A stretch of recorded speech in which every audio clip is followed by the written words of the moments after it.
seeks to stimulate youth employment, entrepreneurship, and innovation across key strategic sectors of our economy. Through a nationwide selection process, we will incubate new businesses and accelerate existing ones. And so those who can apply are not only people who want to establish new businesses, but if you have an ongoing business and you can benefit from the Jumaura program, you're also free to apply.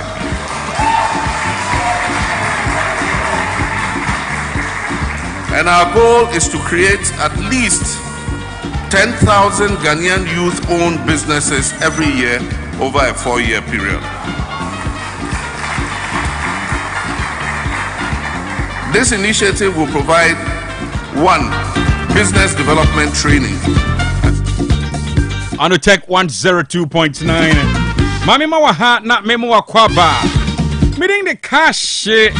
Dwabrem jumadi esuniye yaba no me nsane nya bo apa osimano bako engron. Obade adum tie na wuku yaba awuram hye ne so se free sabre ekosise nyume no nsia bebo no man mu sam se de da ye no yabo ne bede ye bedi nkomo ene ba bia obefa bia obi ase ye ntinkrofo ntete bo so won tete nioma so na one issue so a pop up ne say ama for kira ma dwene say senka cd no ene to form say kete da ya anka sabre dollar na manimu so dollar na manimu so na in less than 24 hours prices of goods and services and check obehu apa into to ade be 25 cities anopa no a emma nwumre no nan no na ko be 28 cities etisa obehu na artificial increment bi na bogura market nim na je bia na je ntre ha na je obi aso ayehye enti adenti na yete so a entuminya otherwise because consecutively abra na dollar no ewo soro no consecutively na prices of goods and services nyoma bo ekosoro adeachi na eko don hwere ba ko mienu miensa enan echi na nyina ekokokoko saa enti adenti na bretiawe mu aba form no consecutively eno so entumi entima form straight eno ne asama omanfo ebisa sese na dwadifo no kira abra na 17 no mkofa nyoma begu shop no inti aje o ma ton 17 cedis dollar ni o ma na wianza eno ni asem no say akoye who bells the cat hon sensem ni say ni o ma no bo no ho na to twede kan but people are of the view say ebeya o ko market bisa ni o ma no bo ansa ade ba ko no free China de bia meka ade ba ko no free China inti say ade na wo pa free China obekọ ba bia 17 obekọ baby no 22 obekọ baby 25 cities obekọ baby so benya 12 cities 50 pesos the same Chinese goods so which will you buy into people are coming out with a view said beya obi anhwehwe prices a kira kwan ansa no beto ade awato ade eno ye bedi hu nkomo bebre ba channel so say dwumadie no Bila Radio kra dwumadie live e wo Spain GN Radio so e wo London na yedru UK monte so Apartment Radio kra dwumadie no live na Bar Radio Kreman Sign Radio e wo hobby Brainy Radio and Sahara Radio onum nyina ekram live wo honum what you say na Sky FM so Columbus so high US abrochimemu enti bomodia na obetumi adwane e feed no so live e wo Facebook and also YouTube no so o journey and so aye Otec 1029FM Otec 1029FM aye Facebook and sabekan or like page na share said be afoforo benya bia hwani ade afo agye nkyere no share en ho YouTube nso subscribe abi bia betin konwa no on sabekan main feed no na ene wukuo for voice note share mo 0505225578 0505225578 simano bako dumia saba pawia no miensa ho quickly me Dwabrem e wo Givers Herbal Center Neiza Dr. Cash emo akwaba yeja na mpom te sai ami adom bia ye boko ya do bo ade ase ade achia bia na wukuo no yaba ni aba ekwa ne nkokra bo ma ne sa on se boy wi no miensa se na se book of na se nche bia e ba koda na ya san aba am se question ya obisa ya se last week no na me se papa bi si me mbisa mo se CD no I appreciate but then dollar rate na ba form and so nyoma boa na eden essential commodity and one. Yeah, it's true. If I say Yeguso. Embra Otec 1029, the pride of Ashanti. Now you didn't come in the next 10 minutes. Eddie Give us industries. Yenra Hodway Num. I will so. Now you say you will give us GC mixture. And if you will give us GC capsules, a drab, na enemu area any other related infections, a bit to us here, question so. Eddie free with the anymore. Give us P capsules and if you give us co capsules. And so what's me abwa na mema one more dear friend is say erectile dysfunction. A bit to us here, question so Eddie free with the pedianimo. Nothing so Coco ni amamaya a woni pedianimo. A bit to us here, dear free more your bow, we a bema, I think a semi from. Saha when I idea say bit to me, it was here the affair you will need anymore. Nothing so give us herbal mixture journal and so at me abwa now malaria, typhoid, and I fay join this a bit to us here the affair pedianimo yourself. Men compromising on your health. Baby a ton rubia war my gun and 2 herbal shops I would not quite insist. Say or pay give us here no be not what or not one of your mouth for say did you matter to say give us. And I say panic give us a dinner painted jar. Mr. Men, the original give us. Now if I did you my phone 0543 222 470 0543 222 470 nationwide. Baby I be could be insisting. Say we give us yen product nibi. The Biameka say give us ye bar over the years. And your mammy no ya. Am I done so every other pharmaceutical companies and say the Biameka say one. Ye bow na yama sense of urgency akonkan. Ningina say ye perceive ma tia say ya rebia wo ahoden hwonko se betimi agye won kwa de afi wonsem nti empese obe yeyimu nti obi ho no ma onya kany problem na the dialysis so na oje ya hwa ahokeka ne wo hworo anam so GDA se betimi yakonimpo HIV nanso Dr. Cash it will interest you to know say enyoma hodo bebre baya na sometimes you sure no bon say no kwansha dan ha me de ye buya ni adegu so no eno na wanhwe ya ebetimi anam so na ahayen a classical example you say obetimi anya HIV but dey be a Dr. Cash nkun but in so bi go form a go house so wa hu okoba Dr. Cash on paper ebetimi apaw oti bo ho no ma likely we say be pa ya obewu no e wo hworo nti ya say ya ma sense of urgency akonkan na fei enso ya ma apomodem pa cheche ya chew ya ria no ne fare ba na say ne kofa ba na fe owo bia wa pegi verse no ni bi se na bia benya value for your money nti wo hwege na apomodem pa cheche a the whole of Ghana yepe ene etumra na ya chesi nti yen keka ya ria na simple yen recommend ya do ne se koto asa ya ria si na se ya ria se ya chew ya ria esa no na ya chew ya ria no ekofa ba na ya say give us GC mixture and I give us GC capsules a drone eboa na enemu ya ria betu ase de afi woni pade anemu na ya gidi ye say 99.9 of ya enemu ya ria hodo no dodo na no ya de say empemu nhyamude ne nya de free nti ha no mo de most often ya na you very careful na other avenues no sabi wanya mpemu nhyamude ne nam so me edi nya no eno kwan ben so na ye fa so na ya identify na ya tu ase e de afi ni pade anemu eno ne ya se ope give us a drone bi na wonom no se wanya bi ebekọ na afi ya chew kwan a ya ria ne fa so a eba na wiase ko ba ta won hwe wiase apomden ho nsem so World Health Organization say enemu ya ria no dodo na eba ni pade ano so ya de afi ne say symptomatic na ya ka se enemu ya ria bi symptomatic ade pese a che nyina ne se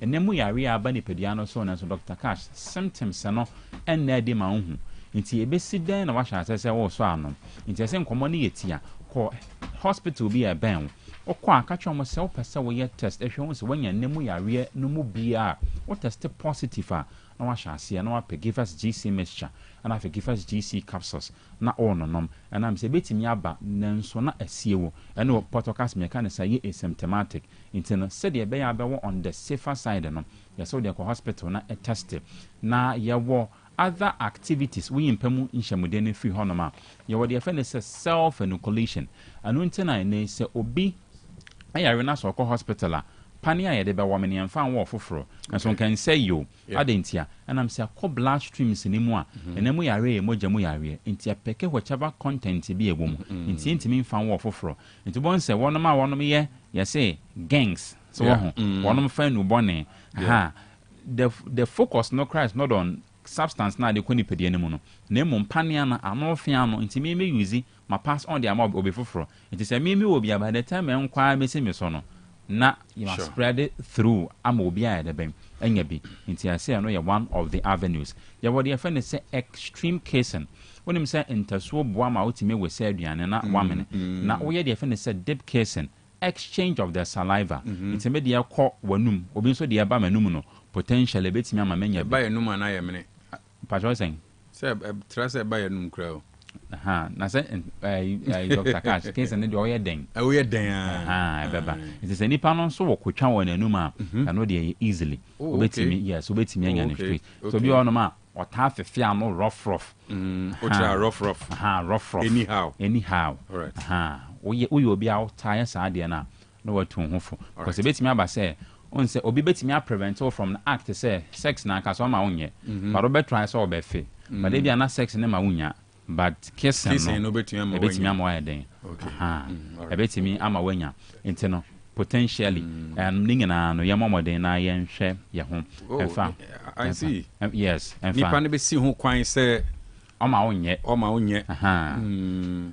fa pen drive nim download it yeah okay so boy afia no bebre but ya ma o ma anye I see nti eno so betimi ana mfa ma wanya de event say na mu yare ahodo no nso emu abi sanso na afa body fluid I woni pedi animu nti de bia ka say em practice the event say sexual hygiene all right I am very key before and after sex before and after sex all right pia bonten na abefia obody ni exposed to bacteria nti say dware pansa na obi nso on maybe a doctor cash obetimi abo bia first round and I say bia second round na 7 aduane but na for be come on me de no so nti o se okokoro nsa ho yi ansa na waso aduane ma na ansa na wo de aduane content e de won sana fa ansa na akoni pedia no enso emu nti sa body fluid no ebetimi anam so ama wanya de efe ne se na mu yare ahodo ne mu bi ida say obema ne hunsuo ana se oba ne hunsuo nti wonom nso a se bi wonom ebo sa aleken ne sa ne man ya wade bi efe ne se dental dams okay but I know that too common all right o de se honom na why de ben why but de bi ana eno no uni bi nti ase so hwe ho so yie niema abema ho se wanya ne mu yare no ho se o ye be man nso boni ahya se egu mucus omema ya hya se ba fom ye oba wase ahya se ebie anam se mo no hya se wonom edidi honom a we nyina ye no ma hodo e bon kai ya ma wahu nti frey on 0543 222 470 222 470 blood transferring and as a blood transfusion okay and so ka ho nti se oni obi blood group ye pe otime donate mo jama no e bia me ka se yen examine ye ana most of na se ye prayer ho ya mfa nkoma na se nti most often based on report ni amount for money akasa obi ono ma or you obi papa na so obi ye ne papa na yan shada to ye boas ya examine moja because conditional no down no ni hia moja na dia kwa koma no ni asa ko compound the problem ne mo itini na yan hwe ne ye na afi moja nso externally ya ba bonten a classical example me koto pork anajo but they go take away mu me ba fi na me bills no ma hu say blood samples asoso nti me sure say second ni twa na me so no kra wa hu sometimes second ti me twa na I just say be in swagu so na sa na yese ejama boka egu say me to twene me ntimi compromise on my health nti tell didi anajo a enioma ye de sekan etwitwa no eya na wa examine ye na bibia ko find the amount finally give us about mixture do na beboa malaria ne typhoid ebetu ase de afi ni pedi na afi asa serve as immune booster e de ama oni pedi nda bia meka se wo se wo immune system no eye de afi ne se recognition and identification e identify area be ne pedi ne mu nyina na aboa na asa e de afi ho no nti se wa area chana area ne ntimi nkwa the first na also hu ne se ebia na immune system na so ho de nsama ba form its identification ntimi nya malaria betu ase female anopheles mosquito e ka no no the plasmodium parasite ma oni egu ni pedi ne mu one where you betimi akun join this sanso na fe typhoid nso na e de yare na e de be de afi ho no nti say salmonella typhi mu awa no wonom na wonom de ba aduane a honte nso a honte nso ne yentimi nchọ de to ba brand bi agedi se na quality no show no to na fe de dwuma na emmoa wo na sa ha no nti wase o ka sen bisa Bia obefre on 0543 0543 222 470 0543 0543 222 470 nationwide baby abekobia insist so pe give us in product Matthias here now we do drugstore and as a pharmacy be and so akasa pe give us co capsules and they give us P capsules give us P capsules na be boa papa oba and as we be ma onoma e peja watin ka kosoro kama pa na koba ne sa mama ye ma osisi enim ni ade osisi enim tumi eni ehin komba ni ade jack problem o onya give us co capsules ni bia ebe boa pa na de tien so betuan co capsules no any P capsules ni nyina abom ama bibia so ai fine typhoid fever hour give us mixture no eno enanoma ebe boa o ma me koba dwatonde hu dawurum da me ba ye beto aso afiri ho me ba sesi ya Mami money adwuma udan ya ye fe mira me da se na esomoye no na aka o ano de anyine ho mami aha dan a ya boso fefefe nyina eye donima sea complex ahunu se etoda enua ye de boya dan so no eta hunu anase mpo emuta kokko a eba saa na dan ne nyunu enti o de DSL alloying steel trusses enadia ye de go dan so aba edan bia utumi di go so efo ena anwe na aten enti se o de DSL alloying steel trusses e go down so wia now the donima NMK premium roofing sheets and chancing aboso aka ho oh na chese adwumanes na NMK premium roofing sheets and chancing donima dia ben ye o ma hodo ye wo NMK long span alozing and the governance IBR and NMK nails emu pia so se woni sika donima e ma otua ne kakra wenum ye latest products donima dia ba abeka dada ne entimi nkwo he kwasafo YF Johnson obenjiare anafre 0244126625 and 0540101555 donima steel complex babia at the power efuo no Apomodin mapade eno ane hepa plus mixture apomodin mapade eno ane hepa plus mixture Unia, Pavi, and the Black Smokes Mr. No, malaria drona. Anne, say, and I'm sorry, who bet you the same wife, you know, you're testing positive. I am no. Say, a cool malaria morning, you know, I'm in negative. Adia, 1 hour, Hepa Plus Mixer, and what do you swabber? India, I was our immune system, a strong debia, anti Pavi, a support to immune system, no, not Plus Smokes, no, so, to malaria, no good. Malaria symptoms, at a say, a tipaye, I fear, one more tour, and 1 minute, Achakura 4 days, not Pavi, and the Plus Mox Mixer, 1 moment, 2 malaria, and Asakura. And yes, I dear Kuhu doctor, for 0542 778572 and 0542 807907. My dear Grady Pa Pavi Plus Mox and Hepa Plus Nina. A pin for a battle more manufo and Quadawan in Field in Camp. Our pharmacist in her bar shop. FDA, I did in Kratwayatu. You just got added to the GoTV Best Football Friends chat group. Let's go! Final. It's finals time and all the biggest players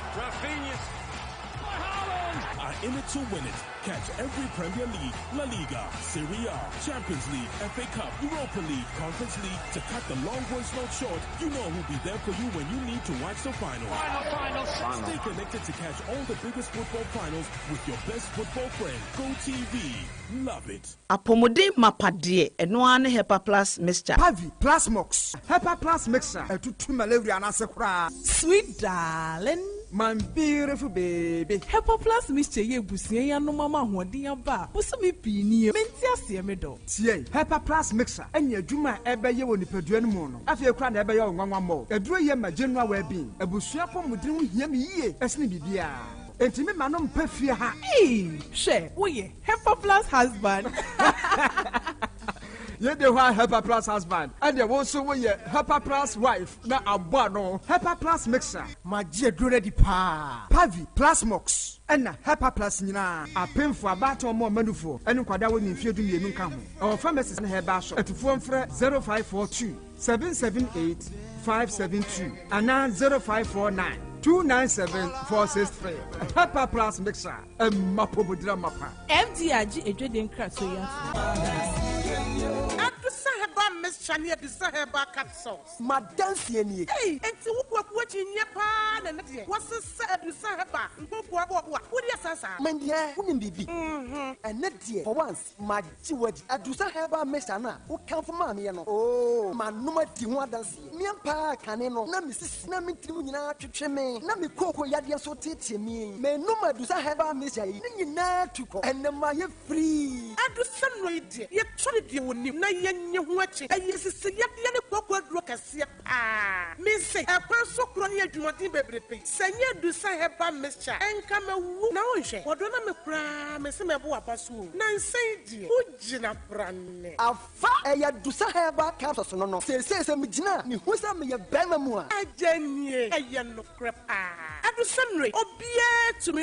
I just a painful. About I want more done for anyone I want to fit to me. Kumasi, at a phone out of phone call to Sahaba Center in the clinic. I was swimming macro, go filling station down Wemu, and a swam a Pentecost I saw down. After I have a shopping from a CPM. 0500 110 115. I do Sahaba, my dancing.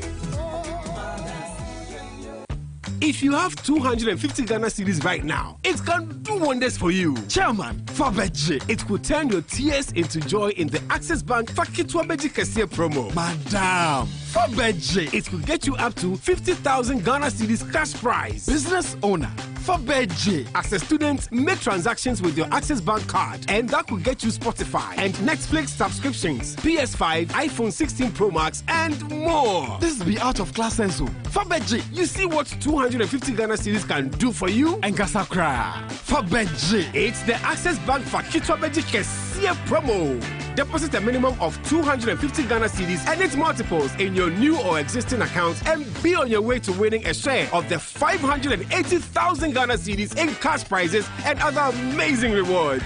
The more you deposit, the more your chances of winning. Promo runs from now to September 2025. This promo is in partnership with NLA on the Caritas Lottery platform. Terms and conditions apply. Access Bank, more than banking. You just got added to the GoTV Best Football Friends chat group. Let's go! Final. It's finals time, and all the biggest players are in it to win it. Catch every Premier League, La Liga, Serie A, Champions League, FA Cup, Europa League, Conference League. To cut the long voice note short, you know who'll be there for you when you need to watch the final. Stay connected to catch all the biggest football finals with your best football friend. GoTV. Love it. Order 4. Uchuchu usia eya moja fiwa numu ba na unumu nsuya enyuna usi ekikimi ana ashimese eya na niyeme bishishaisha o sentem fifi ho se bi bishishaisha ho eya na enka efiwa numu ba ti ukaso bi ho na otwetwe ni ti kona chi ana usi bi ebu ana etu ya pese wusi na pese wusi gold silver ana mpo opese odi braces egu seso ana se wodi ene ye wo faase a opese yiyi efiri ho de mawo by Grace Dental Services ewo ho de mawo eti fa wonum ho nyina bra by Grace Dental Services by Grace ewo Kumase Breman DVL ne nchen pe ose kwadwe area wa bibia ni amienkasa 0244 97 68 05 0244 97 68 05. Yedamasi. Otec 1029 FM, the pride of Ashanti. Dwabrem. Otec 102.9. Yeah, kwaya ya samba abusia for. Kae. Yeah, pepa. Aden eko. Yeah, kwa now. Yeah, bete. Eno ha sem na na. Yeah, Dr. Kadu ko di fufu na. Ko me ya ponche shwa pa di mudu. Ni tu fufu oh jaja. Nti na wo chese ada wo so atewa adwen kwa te se dem do. Amane ha na no na edi ada. Eviru ha na ba he. No na edi ada. Ya wo fie na ready na ponche nkwa adi ho a efemenu. Ha na no na edi ada. Akwa me ya mbere ti ho sa ye iza zana. Fisa be kusi anopa de kra ya ho. Na na emura sem na dollar sem na doso. Ogasi Gabriel Enterprise aba. na ọbẹnyina no ọdi nneɛma papa nenam kwan so wɔn esi da contractor for madam amuntie mi ɔkyerɛ sɛ wɔsi de nwi na abɛwɔ yɛ a wɔsɛ ɔnya wires ne deɛ ɛka ma pa Augustine Cable Enterprise wɔn ana wadum yɛ di bi aba wɔde no to nkyɛn a nkanea ahodoɔ wohie nyinaa wɔde bi aba chandelier light ahodoɔ bi wall light LED corner light spot light afei solar light ne garden light na Augustine Cable Enterprise adama de bi aba stabilizer step down switch na afei video doorbell wɔde no to nkyɛn so a or say eba fan say ceiling fan na wall fan na orbit fan nyina Augustine Cable Enterprise de bia ba Kumasi adum obeja ba jiwere hon mo ne lava na hwe mo nyoma na 24 bo nchi ko hon mai enye kunku achiri kunku me se 24 bo ahoma ne 0243 179942 0243 179942 na and somewhere dey brem we otecfmghana.com so crucial wo ho no sa na content video no so a Facebook ne Twitter ni na Otec 102.9 FM so be hu na last minister ora Emmanuel Amakofibua ana yeka so kire se wa pau ebedwoko bi ya wo Western Region Lands Commission no o na ebe board and we had Dunumian, some of the other just who be here say so be per se or didn't consult some concrete, say when you can say Bruno for a diasan, and Tian Robo Homan was we bought Pamans as a 7 home commodity, Akos so wano. Na Ghana man penny His Excellency John Dramani Mahaman Swabamanie was a sepa say Ghana my better see easy Jimmy Konodiama and Crown Crips or Manaton dear, and Prim Prenya dear Beba Swap, and no air dear, His Excellency John Dramani Mahama. What the African CEO Forum across so Abidjan, no, they are semi equal to a draft. Now, Trade Minister and so on Ghana Traders Association Guta, after Association of Ghana Industries, any crowd to be a question, says the Nima Bosi Costro, and Hadrian to move she out to Adrian Quam Faso, na ene or to me at a 10 year masweno, Wabo Amane, and Waha.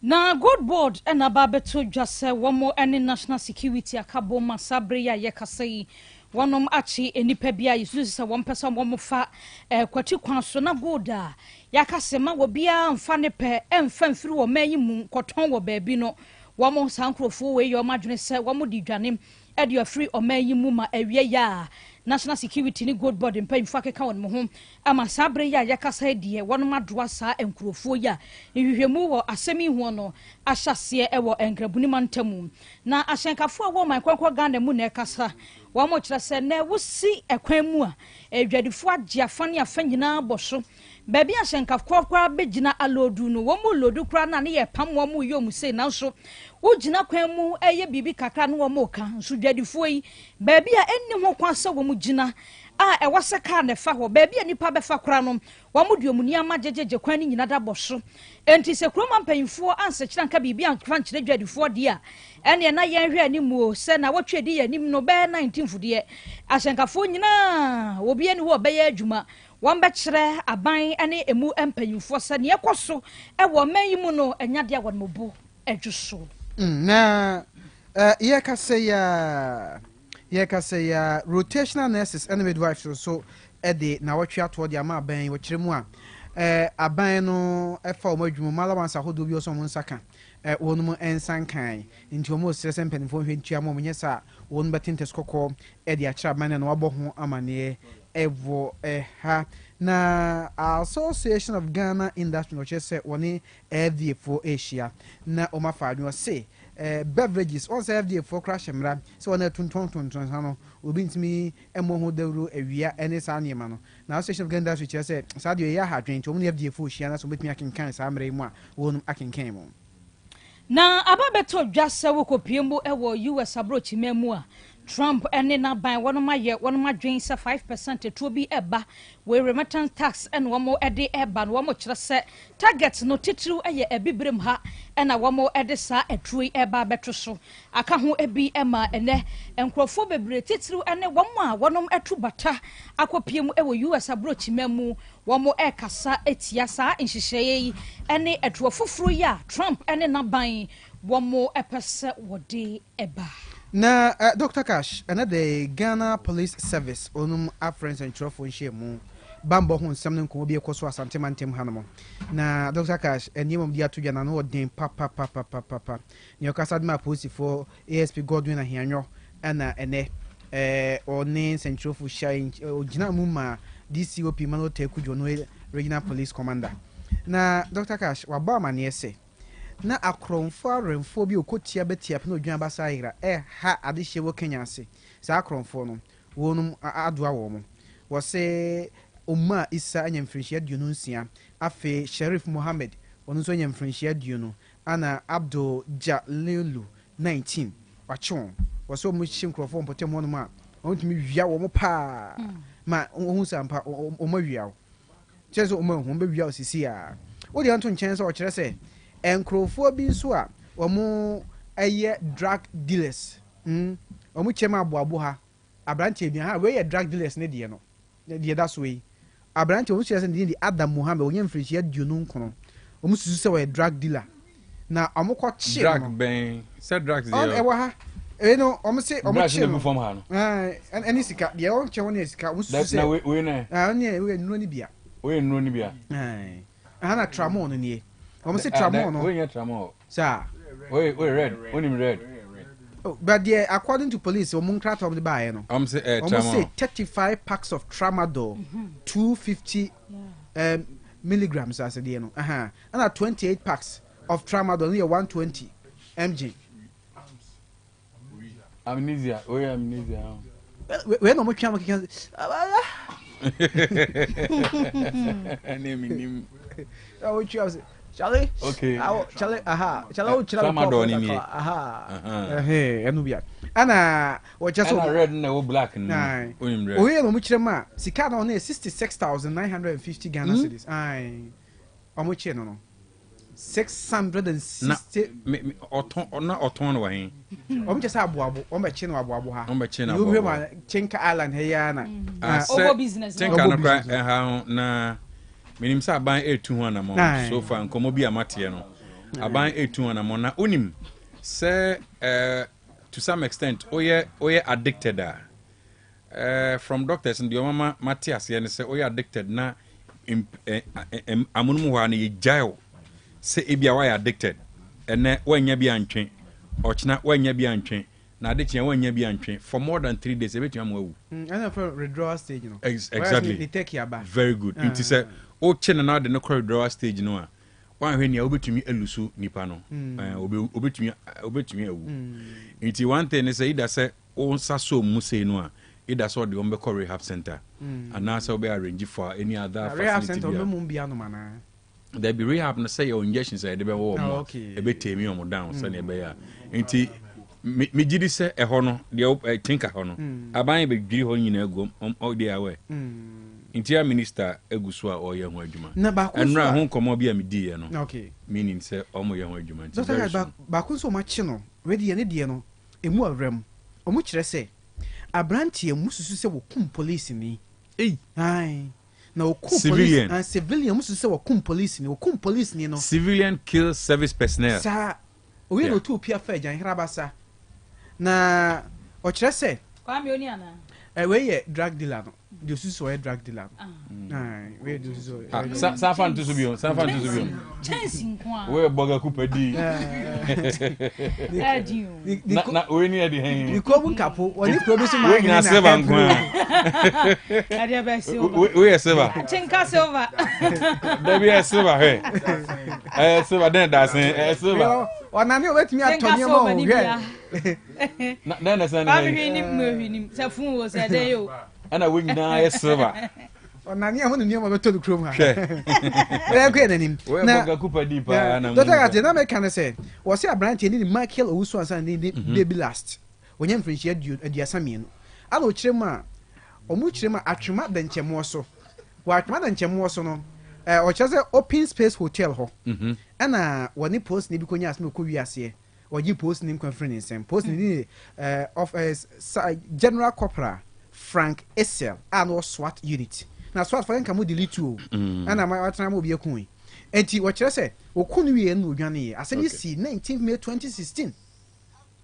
odwane ye no 2025 wo kire se Police Intelligence Directorate no PID o mabruru mu a achi bebulasi ye ka say wono so akodi aposi for okumu na o kire se bre o mu wura mu no o mu kire mu atwuma te chima ne mpotemo na krono kokoso atwuma da nche most chima esu ebo a na enam so ma san akɔkye gang no no ka branch ho omu so omu de tuo pump action guns na ye adwuma ho no Emmanuel Owusu Elias Cassidy ono nya 30 years onye adwuma bia onko ba no de boade entu ye na obi wagye ana Maxwell Jima onso mo friend Nana Kwame Kwame ogu anim ase ana ono nya 31 years ana Sudas Oxford Ntiamwa ono so do na friend Man Sudas ana afi Rano Ochre omo friend Demon no say Demon ba no shase o Demon potem ho no ma we your back be Demon anti-positive watchwo na positive ba man say among asantimant among kuma ntomo ye mum say ne ombe ya bo mababo won semetimi akọ ombe ne mum so ho no nya information bia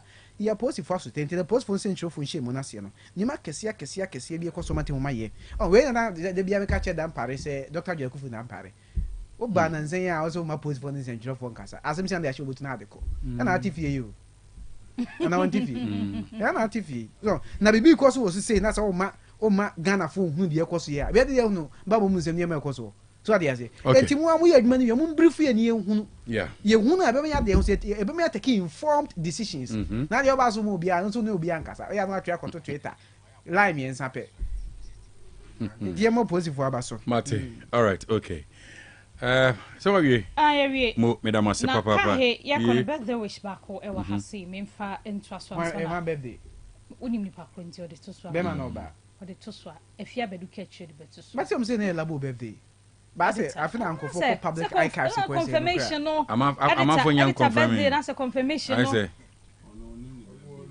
za o si da ada omo na wi abo pa ti ni mpu uju bi nya me boss monitor mi anko happy birthday we ekodi amaset appear oko Christian Service University awo no na ye deputy EC inti electoral commission owa hene happy birthday to you so hu di bakro ye EC ba ko pe enkwatenti ahodi ewom communication department fo ni nyina mi bobodi a asosia beba enti omu nyina se EC omodododo awade nhyira ene akwakwa wa wo de aka bia no yesre ede ema happy birthday to you ben akoso no mimi awo no wey da bi o me all right okay me da say na many Dr. Eben eni komo tiawa pepa na yentumi enko yanim ni nyina ye Hepa Plus Pavi and a plasmos. Yes. Say ote say ya pi Hepa Plus Pavi and a plasmos ni say no ni nyina infections and infections hawa na what to me aye ni nyina said ya na dog kire ya times na Miss Burn can 16 years wasem now at age 16 infections are described as na 80 no okay and so ene o say why you free wow yes in the mother then you why about the fufro that's right na 16 years there minimum say things are passed away yes 16 years there minimum say and then on nothing e ka say kese wo kan na ja say the one nim no na dosun and so ene o say why free sabi ekeka na nso bia na egugu no ene niema bia yentumi nka ho asem why free that's right na the come me to me so dog e to die to attach to actually hey 16 years wow necessary oh say ne na sabi we dey say boni bia no debi eh eno kwa dey say boni pedua no and some clear eyesight look enya me nko a my friends when na menstrual issues ne me mayase we me fo ene bibi ne nanam na nim say SHS fo say be ma ne bi kura fili say bibi ne nanam mo yem sanko ka kita abede o ko hin but o say bibi ne nan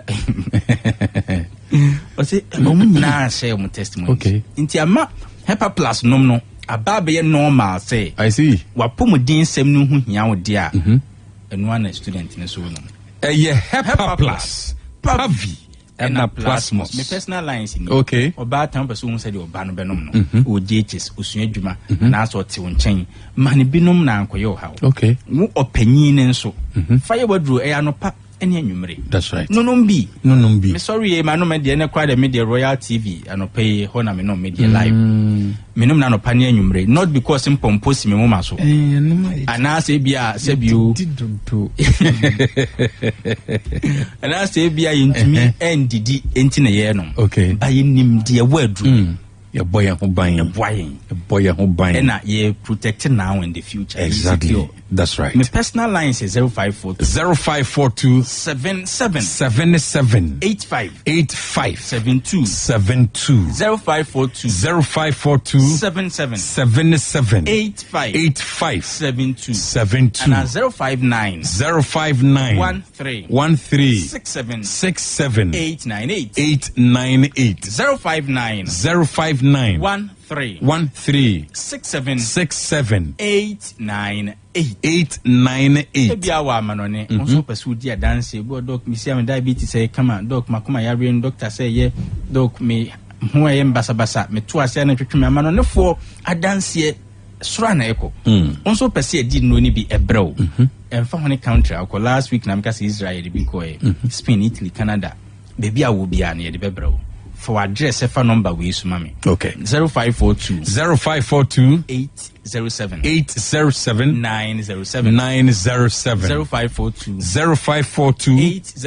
807 907 last obi send me voice note doc what do you need adanse bebre na wo hu mabusuanfo bibia omne me kasa omdi hu adanse me wa America o na tinka montumi enye ne powder na montichire bi mra me ana mo betuma ne capsules am say e ne oti adro ne nkanche adro ne ye capsules aya ne blessed eninti enya afi ne ye bechichire ne te say yi milo bi titi milo no okay eye ya ye ne ye prekon that's right enti wo amanone a ba be kansa as capsules ya ye ne blessed okay enti o ye safe amanone na wa 0542 807 907 0542 807 907 ya wo Ghana ha bomodin fire wadru me aya na me pushi say ankai let us even assume without admitting say ye nyare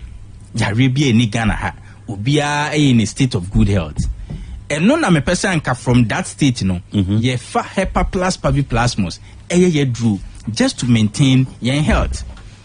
But you be a dancer na odi 92 years and a stroke abona to wada them for some time. Okay. No what fast na come for hepa plus paviplasmus. Wow. Emano achimo dance na making. And then nyame adom papa no asori o nanti a oye strong. Bibia keken se ni ediama no.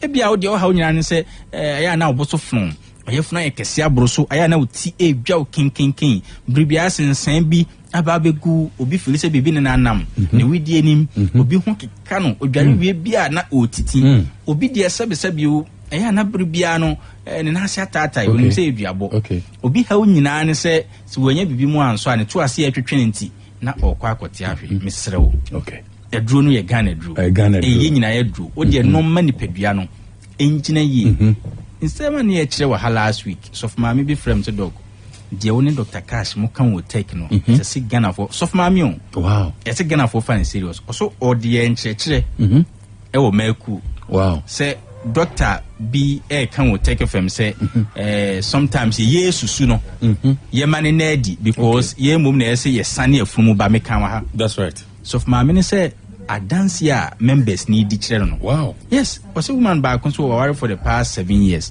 na onim da se ono so betumi atena afumu ba so da wow onim say e bone kra David onya bone David onom ne hepa plus paviplasmus e ma ni kunu binom ye e ma ni kunu de ne kwadunum etoto akiri okay ono so de atadwe ye bibi kakra no o se enigye bi ebura no na so konkron so de ba so a first thing no be free Judea sure asase anu no ho anyina no o se o chirimu chest of mami se otumi akwasa asase anu no ho na okoso enye red bar se de aka university for no kan enye so na mfom na oku okay oti afunumu baso ena okọ bebi afri Judea Samaria bia o shoga guy nko na oti afunumu baso na hozia nan ye tuma no mesra o yo ba frubi na o fro so a enye ne bone so okay di kaima ukunu no nom hepa plus paviplasmus nkoto China drobi nkoyare emenya stroke anase yare foforo bia ana o mewu kra man well being ngina yi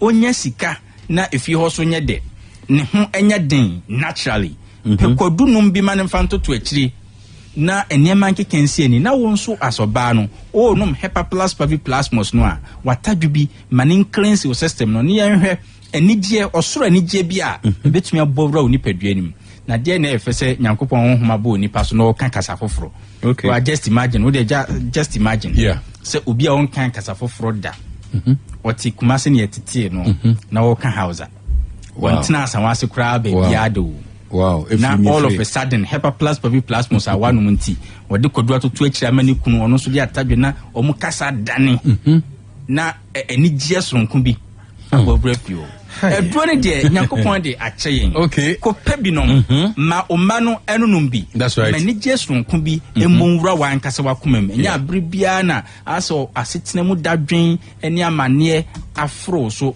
achichire wo me personal lines frebi ebia was doc me de me haw ni nyina ne se me awo ho asem doc me haw nyina ne se me koye lab no yare we ni opanyi bi sende me lab before and after okay nye yare ni nyina ne yebetumi aka wa ha because wabobi aya na asem suro nti aya na ejebi was doc say na etie no de sende me na utumu se ne ye de na to so ane sa wow min kan chirichirim banyamia na ne gidie nyina na kwa akoto so aro no okay because enema enye basisi no system na correct no wow and it's natural system ni boost to here no yes a correct excretion bibia yeso bibia make kwa okay okay excretion ye okay munja papa edf sanye ya si ana Johnson no improve Inti sometimes no nyani nyina na ebetumi aka ne street okay ye kan say ma well being ne ho hia ho atiase not because so yare na emom enne ne da achi wapomudin ti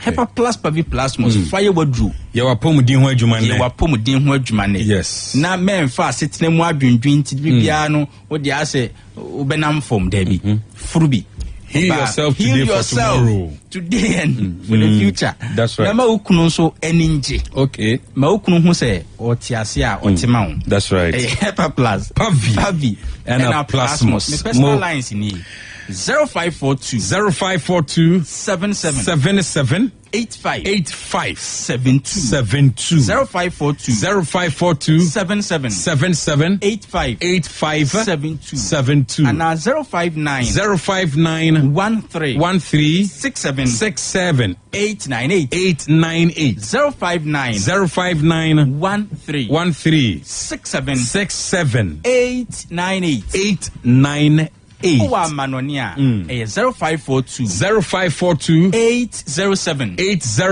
907 0542 807 907 say enroni Hepa plus pavi and a plasmos obi bisa me question bi and onam nim say ba no kodudie ni atodie na we expect to me decide say no nti sorry enam de be sorry okay o say otese last week me can say na adru na boa obi na obi say 5 ne boa no nti obetumi increase kodu 5 no ana no no de on person be increase kodu no no person hu say o de two akire bi e boa no nti on fan two akire how many times a day or the two channel when you mirror a buano nti obisa me say on fa kodu no to two how many times a day because so no 3 times or no twice cra say na pa any anwumre but no person who say kodu ne de say kodu on fa two how many times because on fa two anwumre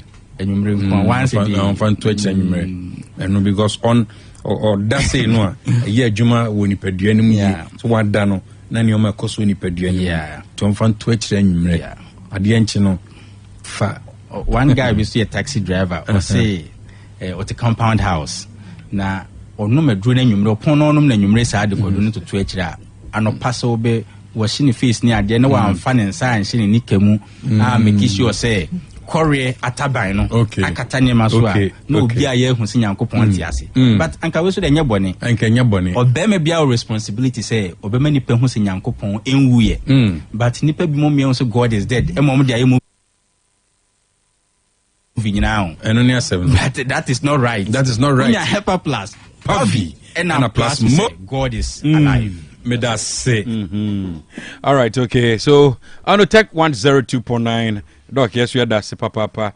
Shan is NDC Mahmoud Kabore, Dean of Ashanti Regional Constituency Communication Officers. Na NPP Raphael Seusu Boga Usu no Ashanti Regional Communication Team member secretary for the communication team. Obeka Sama NPP na Ora John Akwesiam Ponsa or economist or a financial and investment analyst. Obeti onum kan wa yebedi nkomo afa stabilization of the cedi and a price of goods amount for him say anka ebetumi step it down any moment from now.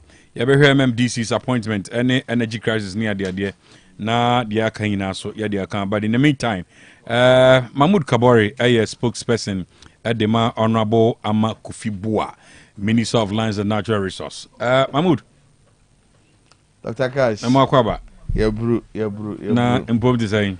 Adom Mopaibo. I hear you Zuka. That's right. Wow. That's good. So far so good. So far so very good. Nyame adom yegu so esom ewa hodin apomdin ene nokremu. I believe Ghana for deserves aseda and countful near ye because for about 124 days in government now mining that's rally behind you solidly. Yeah. It's say omina ye crowd say ye beboa am wani so adi hunu a ode nam no abomu ama yin adi so faso. That's right. It is so far so very good. Ma membo ma baso. Ye dobo ade so ase. Tiefo nyina. Tiefo aje so. Amema ye Mr. Bonsa kwaba. Mr. Bonsa. Menua. Amakwaba. Ya nua. Say o ya Professor Bonsa. Edin a wo mu se wo mu de ma me no. Na bom desire. Amamfo se ye ho ye. Na wanga sanso say de se dodo ne kan sa na be mti me ho ye. The voice of the people is the voice of God. Yes. Na mummy no other government so o man ba pa no ye dwene o man no pa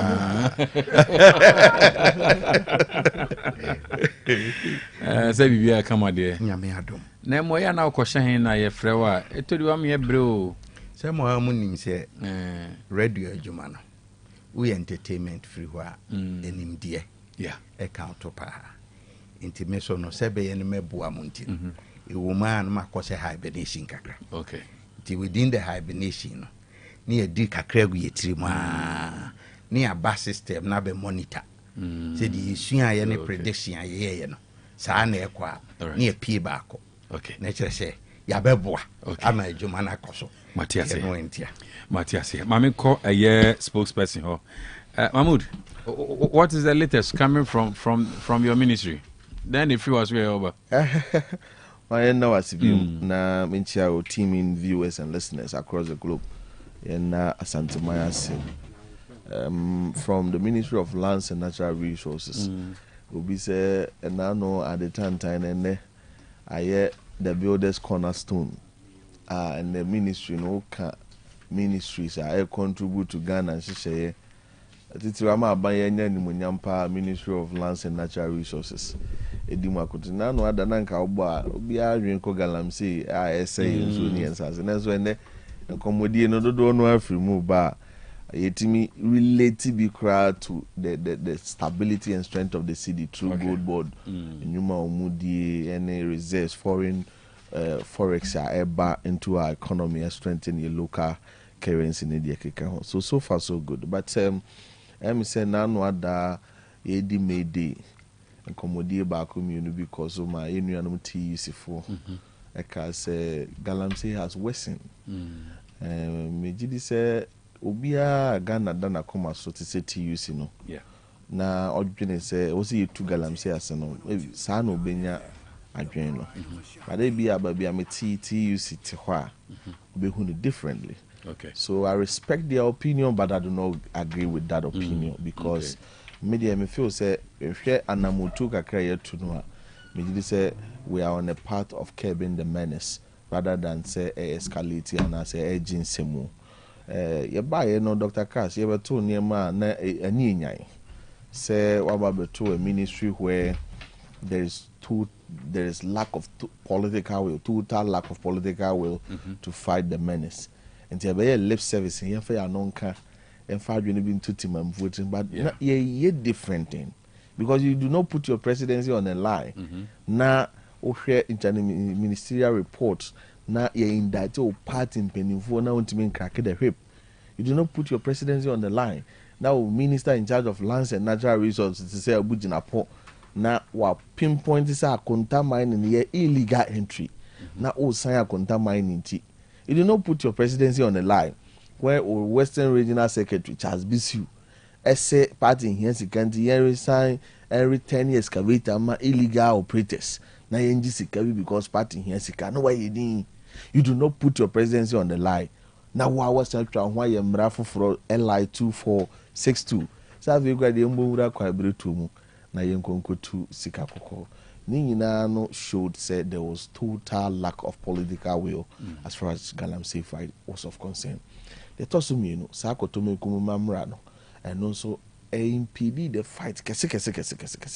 Because fighting and saying, you hear me and say, and quite brutal. You hear me and say, and so and so. And this Oma will be to me, Kratas, I've been with my Bora Quabritu Nudia. And I just say all efforts, no, oh, Trias and Saya, and also Harry. No more yam ran away a pair, and I dear can see almost I knew was total withdrawal of military attachment to our forest reserves. Okay.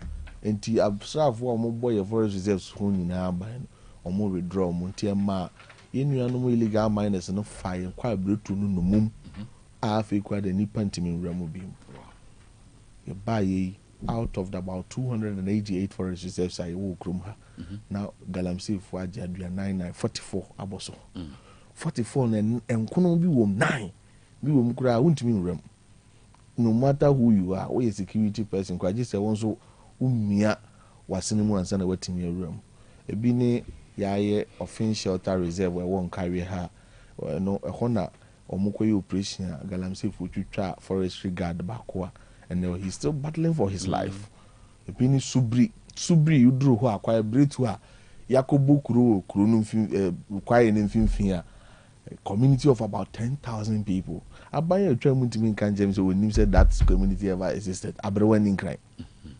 And then, because the John Dramani Mahama administration has the political will, because me penia, when in the year Murama Kofibu, Swafwa, and Sasa 7 for my good years, or what the political will.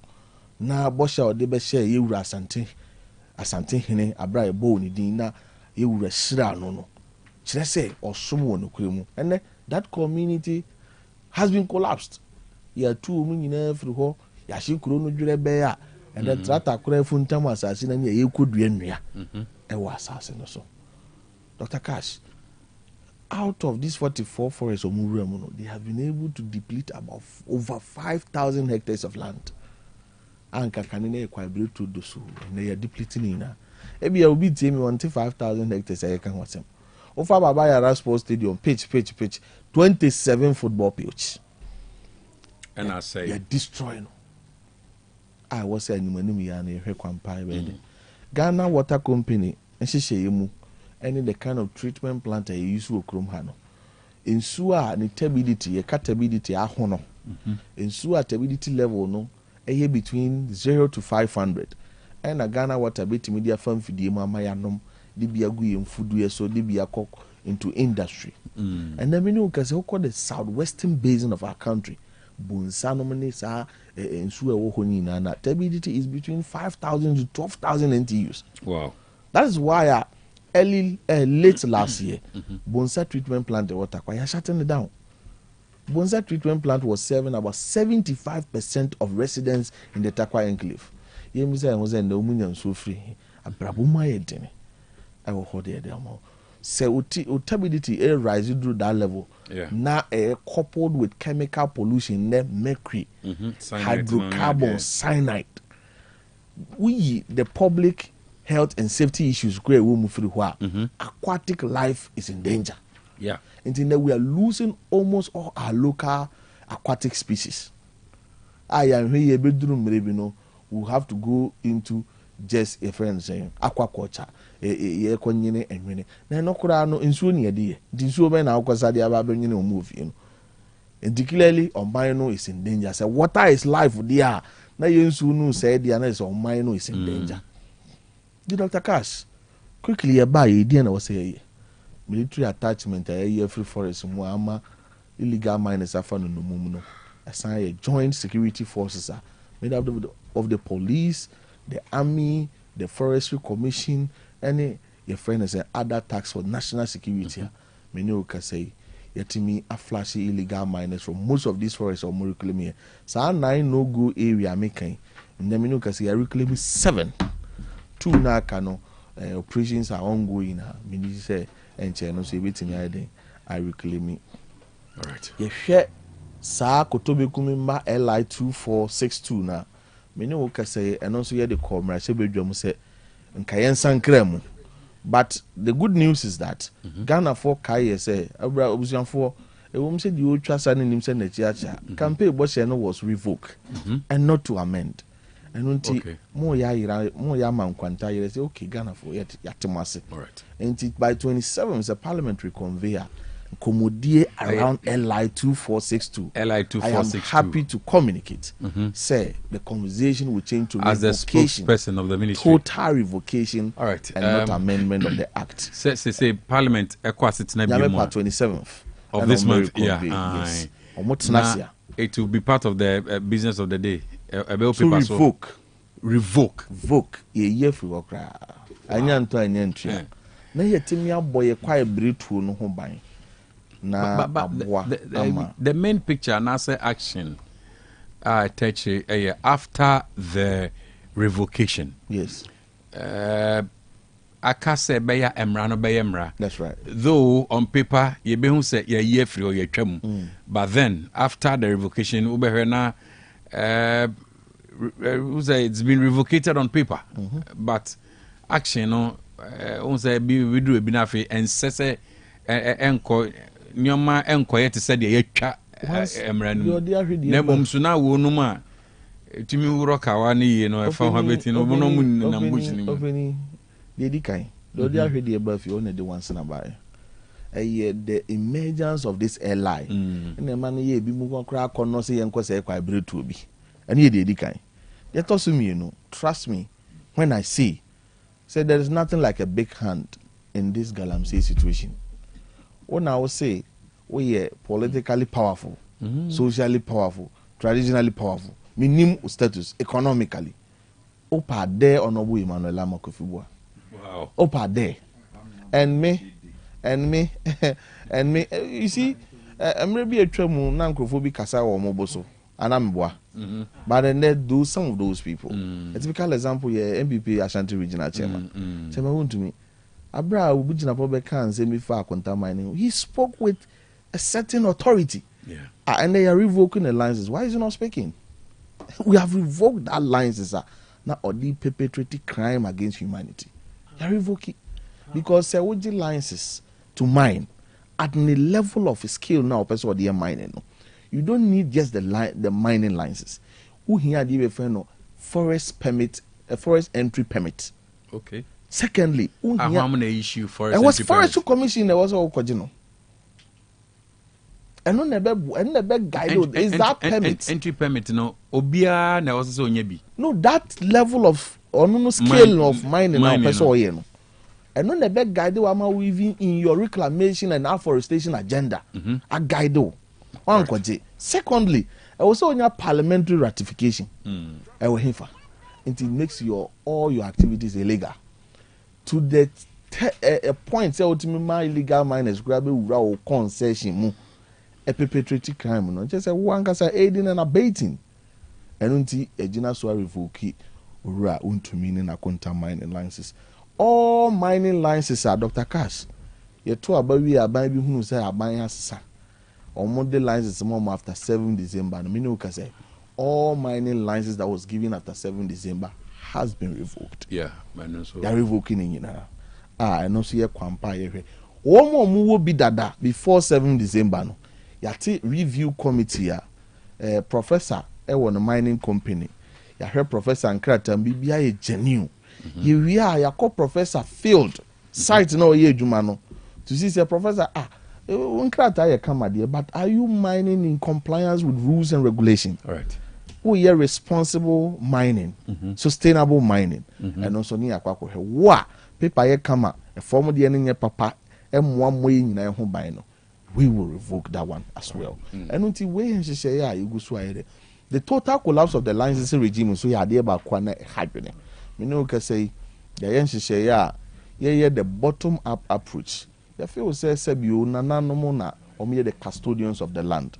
Until see local bodies are, or more the final recommendation as to say, Yema Sikapa licenses to mine, and as a mayor. It should not come from the top.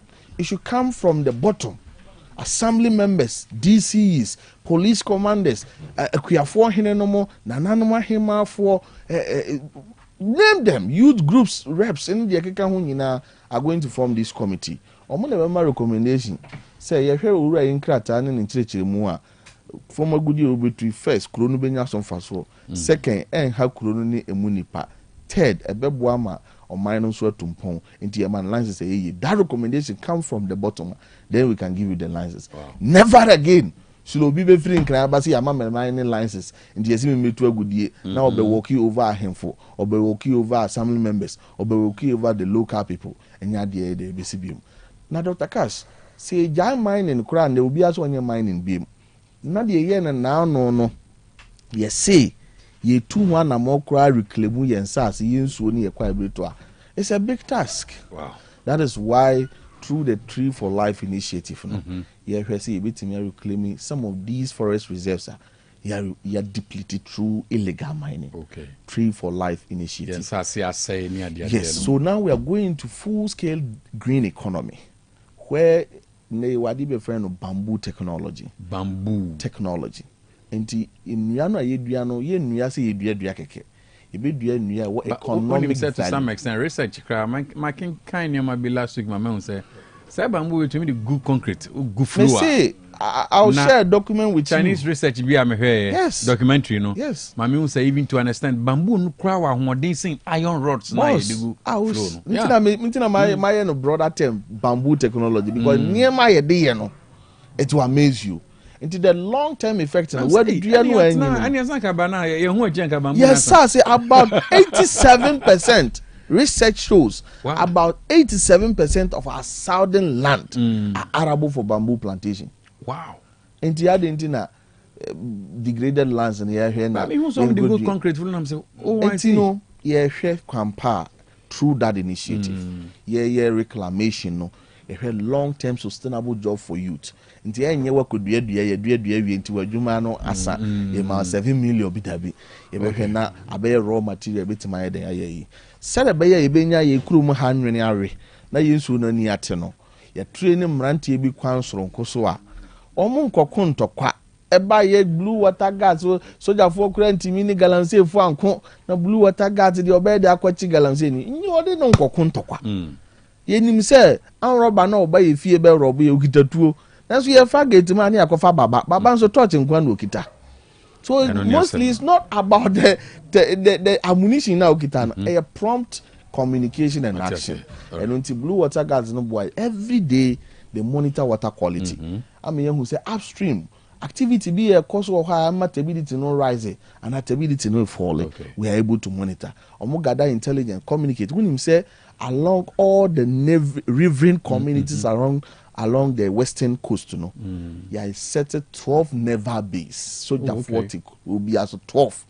And this water guards will be quickly they communicate, and then the navy main duty and command gather intelligence. And the show uniform now who's graduating no, who have fra illegal miners, you know. Once they pick an intel, they communicate properly, and then we are able to clamp down. Just, I'm happy to announce. Say just in any 3 days, Elembele constituency, Honorable Achikum, DC, the true, your friend is saying, blue water guards, Atimia, ya, a coaching phobia, so this is it. Last important area here, a diversification of our mineral chain. Good, no yadoso. And then also modern advanced technologies, especially clean energy. The demand for lithium. Advanced industries, the demand for manganese, the demand for graphite. Yes, you krumha doso pony wo krumha. Tinano minister called France Abraham Yedi sustainable mining and mineral chain Hong Kong. So that is a government policy intervention. Say you be maximize your rich in the other mineral. Very field. well. To go to whoever ni pay 2 million juma na lithium to me for 2 million. Na we be for kakra. Ye nkwe illegal no good because there will be no good wunya no lithium ade na kwe illegal. Okay. And be boa cooperative mining so ba na mabuna I feel say ye view mo free equilibrium na hard win no. Omo nkwe sebe akwansidie so kwantempon no so. Na mo ye benya something sustainable for them. The cooperative mining will give the youth at least a breathing space in the short to medium term. Abra ye maximize the other mineral field na ye push it. Enti Ghana will work again, but I'm happy saying the good board under the Ministry of Lands and Natural Resources is doing the wonders for Ghana. Minister say yemfa kwenye na yemfa kokobo emma Ghana ni ana say foreigner bia wotie say gold trading and export is now the sole responsibility of the gold board under the Ministry of Lands and Natural Resources. Wa obefa kuntuna se kwan so akwa kodi saa kuntuna se dwadie no na ye chewa enye obi ne kumantwi bo siako ena di ne chi ekodi akyerema before 30th April bust bi wa de mra santimantem ha samre no na 30th April deadline no enure nti mra bi ewo ho for prosecution no cannot affect sankrofo na echi omo no okay nti saa India for me nsa ne ye nhihye ya ye be deport omo. No, we gave a deadline. We arrested them before that deadline. Okay. Until the law indirectly able to make us at that time then effective to prosecute. And then the law no fully in operation. Okay. But what I say, enti no omo ayekwachi omo anyina mu na no de omunim the deadline for not trading and are not buying except right, gold board. And omakwa kwaye say omunim mra no mabu mra no so. And untino no, they are also Indians. Okay. And no more kwachi omu anyina omo so ye Indians, but we will prosecute them. Okay. And niji sam kese pa ye Ghana for ya kan say obi obeye sa akwamboni ye bechi ne bia de ebenya bia ye confiscate. Ne de aye nhihye pa ne mpunto de ama oman no. Enti gold we nya you sika enya free mu ade enya free mu nyina no ebeye oman no dia. Some will go into reclamation agenda, others will go into mineral development fund ebeboa amayetimi. It is so far so very good. Mr. Ghana for nyina said ye otikoko so kan no se ye nua amakofi boa ono aneba ne nana said ye na hombrase ebe se osom no enyina yemfa ya chita pantan na chi nipa ba ko kire damfo enye yi enim se galamse nya Ghana for pa see something Dr. Kai say something hu bibia mpenifo no kwa na wuntimi nkan kire ma Dr. Kai ye de mu ana motete yen metia onobo amakofi buate metia Dr. Mane bo amate metia onobo mutakai den ate na rapidly yetimi yeto ye ya eye mai nyina meda say okay from a year Lands and Natural Resources minister and answer from the ministry spokesperson yate nioma enama kwemu a eba ni ade mame koma boga kwa ba Raf cash ana abona pom te sen nyame adom boko na so nyame adom na oba ya twanwa beja not te sen sa ho boko de nyame adom atmango beja bibia da boko omo so montia enti ese say also ba wan fa kamre no ona sa amamre kwa so no so bitu kwan a koma na kwa ba na de wo no no so de ama you don't meet him kwan ho baby ana ushia no baby no aka che say e dey na de brem into traditionally that's how it is done bi ba koma na kwa ba na de no so de buy no de ama ushia ma na observe the dey na de brem wa I say no. Say any had to tear my class. We find it a bit difficult. Boga bana ungrafia say how. Boga ntia. But traditionally, that's how it's supposed to be. Oh, no. And yet, some would have been. My brother, you can never be smarter than our conscience. Mr. Monsa Bogantia. Bogantia. But say we have a call there. Oh, Namia Domboko. Maybe also let me tell you. So it was a visit. It was a visit. We just wanted to see other things are running. Just to ease some 1 or 2 things. After the election pressure, there was sure. Moya Juma mo Brian so. Let me congratulate my brother. I hope he do well. As usual. But say Frank going to do well, so I'm wishing him the best. Thank you. I can't cry. Say Frank Yabo here. Yami Adomboko no here pa. Obo Juma so. Obo Juma gidi. Honorable you did. But now Mahmoud can't see me ho. And cannot am pese me if you I don't cassette house, one cassette. We a direct report from the ministry. We a direct report from the ministry. Who's a me the environmentalist? Who's a me? Say what guy? Some about issues about the environment. Never say. From today, I put it to you. Say what guy? Oh, cash him say me dear. Me environmentalist. That are they. Hey, and they want you to know me. Zabonsa ni panyo. Tama wo ho na me kaso environmentalist. They no need to. But free ho there we be active. Say ye nyina ho. You see. Mining a charge to keep the way mining is so lucrative. Yeah. Ne fighted. Seriously. It say you the politics around it. It will be very, very difficult for us to fight. You are right. That was now a problem. You see, when you say COVID, there's a need for us to come together and fight COVID. This fiat was issued by the MPP government, and for that matter, NDC4 will not go by it, and for that matter, amount for best sabotage system, and together we fought it. All right. But say, they said they're not mean equally. No say or attribute BB to Akunta mine and say, Anyama be or no more. But me too, I have this letter. It was released by and signed by the Deputy Chief Executive Officer of the then Minerals Commission, the Forestry Commission rather. Sa Niema Mahmoud Kanyana ratified mining lease, he had it. An environmental permit, he had it. An operating permit, he had it. And the license has been revoked. Then I have to. The legal counsel should also remind them, say, then said the Erastus, can say. Abra when you soldiers echo one of the forest. No matter stopping illegal mining activity. A constituency chairman came to stop them. It is here fighting there holistically. You're fighting here. Devoid of partisan politics. Right. All the good things will be written. And to be honest with you, I'm here.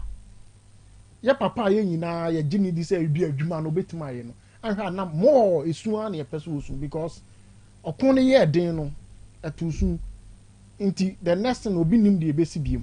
Thank you very much, Mr. Bonsa. Very good. Zamonsa, Yafi Yambra Ghana near Nian Gomono. Yen free a year and have many Yambra. But quickly, you are a businessman. Yeah. Na mission common as here free hano. Okay. You have stabilization of the Ghana cedi. Okay. And a businessman. Yeah. Into I know say Obama the right tens and downs in your my woman. Yeah. Manauti other aina I say stabilization of the cedi now what you know. One way or the other. The woman I say I take a political trend. A woman I say a brand one kakra near the idea. And at the end, so we dear no abandoning him okay. On the other hand, so Uti the Bank of Ghana CEO Kainwa. Also for the past 3 years, gold reserves, not just a free NPP abreso. One year selfish, Obama basopa. Or see a free past 3 years. NPP gold reserves are almost bombardier the go actually. Almost somebody kakrama beji account. And no kahona ma CD no. Ahon deno epeja. As a country, I see any BB ID and Sabe Sumnia Cassian, ye di trade. Said the bear, yes, you be yasa ahon deno. ne nyinaa nkamfo ano amanfo kasa ne sɛ dollar no ho akyere no na sidi na pagya di a ɛnɛ tɔfam. Okay. I think say was it and then Enrel said I me check me na me hu 12.93. Yeah. Afi me hu 12 point. Yeah, interbank rate no. Then yeah about her forex. Asini about her jalabia rate. Yeah. So rate na means yeah interbank. And your forex. And your jalabia rate. Meboa. Yeah. So she say the cry and say and you say goods and services it to me bafom. Okay. We a businessman. How they intina more business for no. Say dollar no nya peja ni mu in less than 24 hours. More my different prices. Yes. But a bafom wa na maso aye den I said the come on te. Okay. I didn't hear. Yo me two album. Okay. No problem. Na me say me bubu. Okay, any bubu say entina me bubu mama no hu at least. Okay. Trends I cause say. Okay. Me ma minua kabori congratulations. Why are there? Mete udini na meni aje pa hwehwe na hwehwe ti ya hwehwe menua de wo mu ni se kro bia so ukro mu sika eni sika ye dididwa ewa adwama so se wo fa ukro mu sika na wo de kosesa ekọ de anasa wo de koje adwama so de na your friend exchange rates. Inti sebroni kasa or say exchange rate is the price at which one currency exchanges for another. So exchange rate a price at which one currency exchanges for another. Inti se mikra $1 ne na me de ko Ghana sikema. At what price am I getting it? That is the exchange rate. So now me the analysis ni free eto said the ubusa no.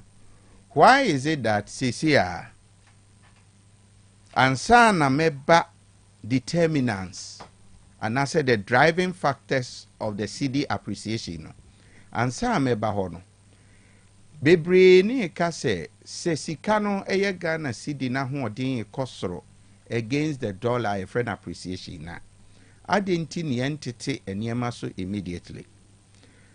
Answer number 1 eni say eniema ye to no enesisi no most of them old stock. Old stock no so no at the time okra niema no ebewura system num and our local market no. Now the exchange rate was different from today. Enti mekaya CD na huodin shase gaining momentum gidigidi in March. Eba. Enti uhwe mu a wono ma ekoto niema egu ho mu old stock since last year no. Omunya no at what rate? Around 15 to 16 cedis. Is there a crowd? Fine, yeah. So enti I was say or clear ni stock na ewo ho sisia. Enti sa wo per price a ebetimi aye fair. Eye wona ekra niema since March. Eba besi ene. Okay. Omo ekra niema since March. Eba no. Okay. Now the difficulty is that you will not be able to trace on the market no.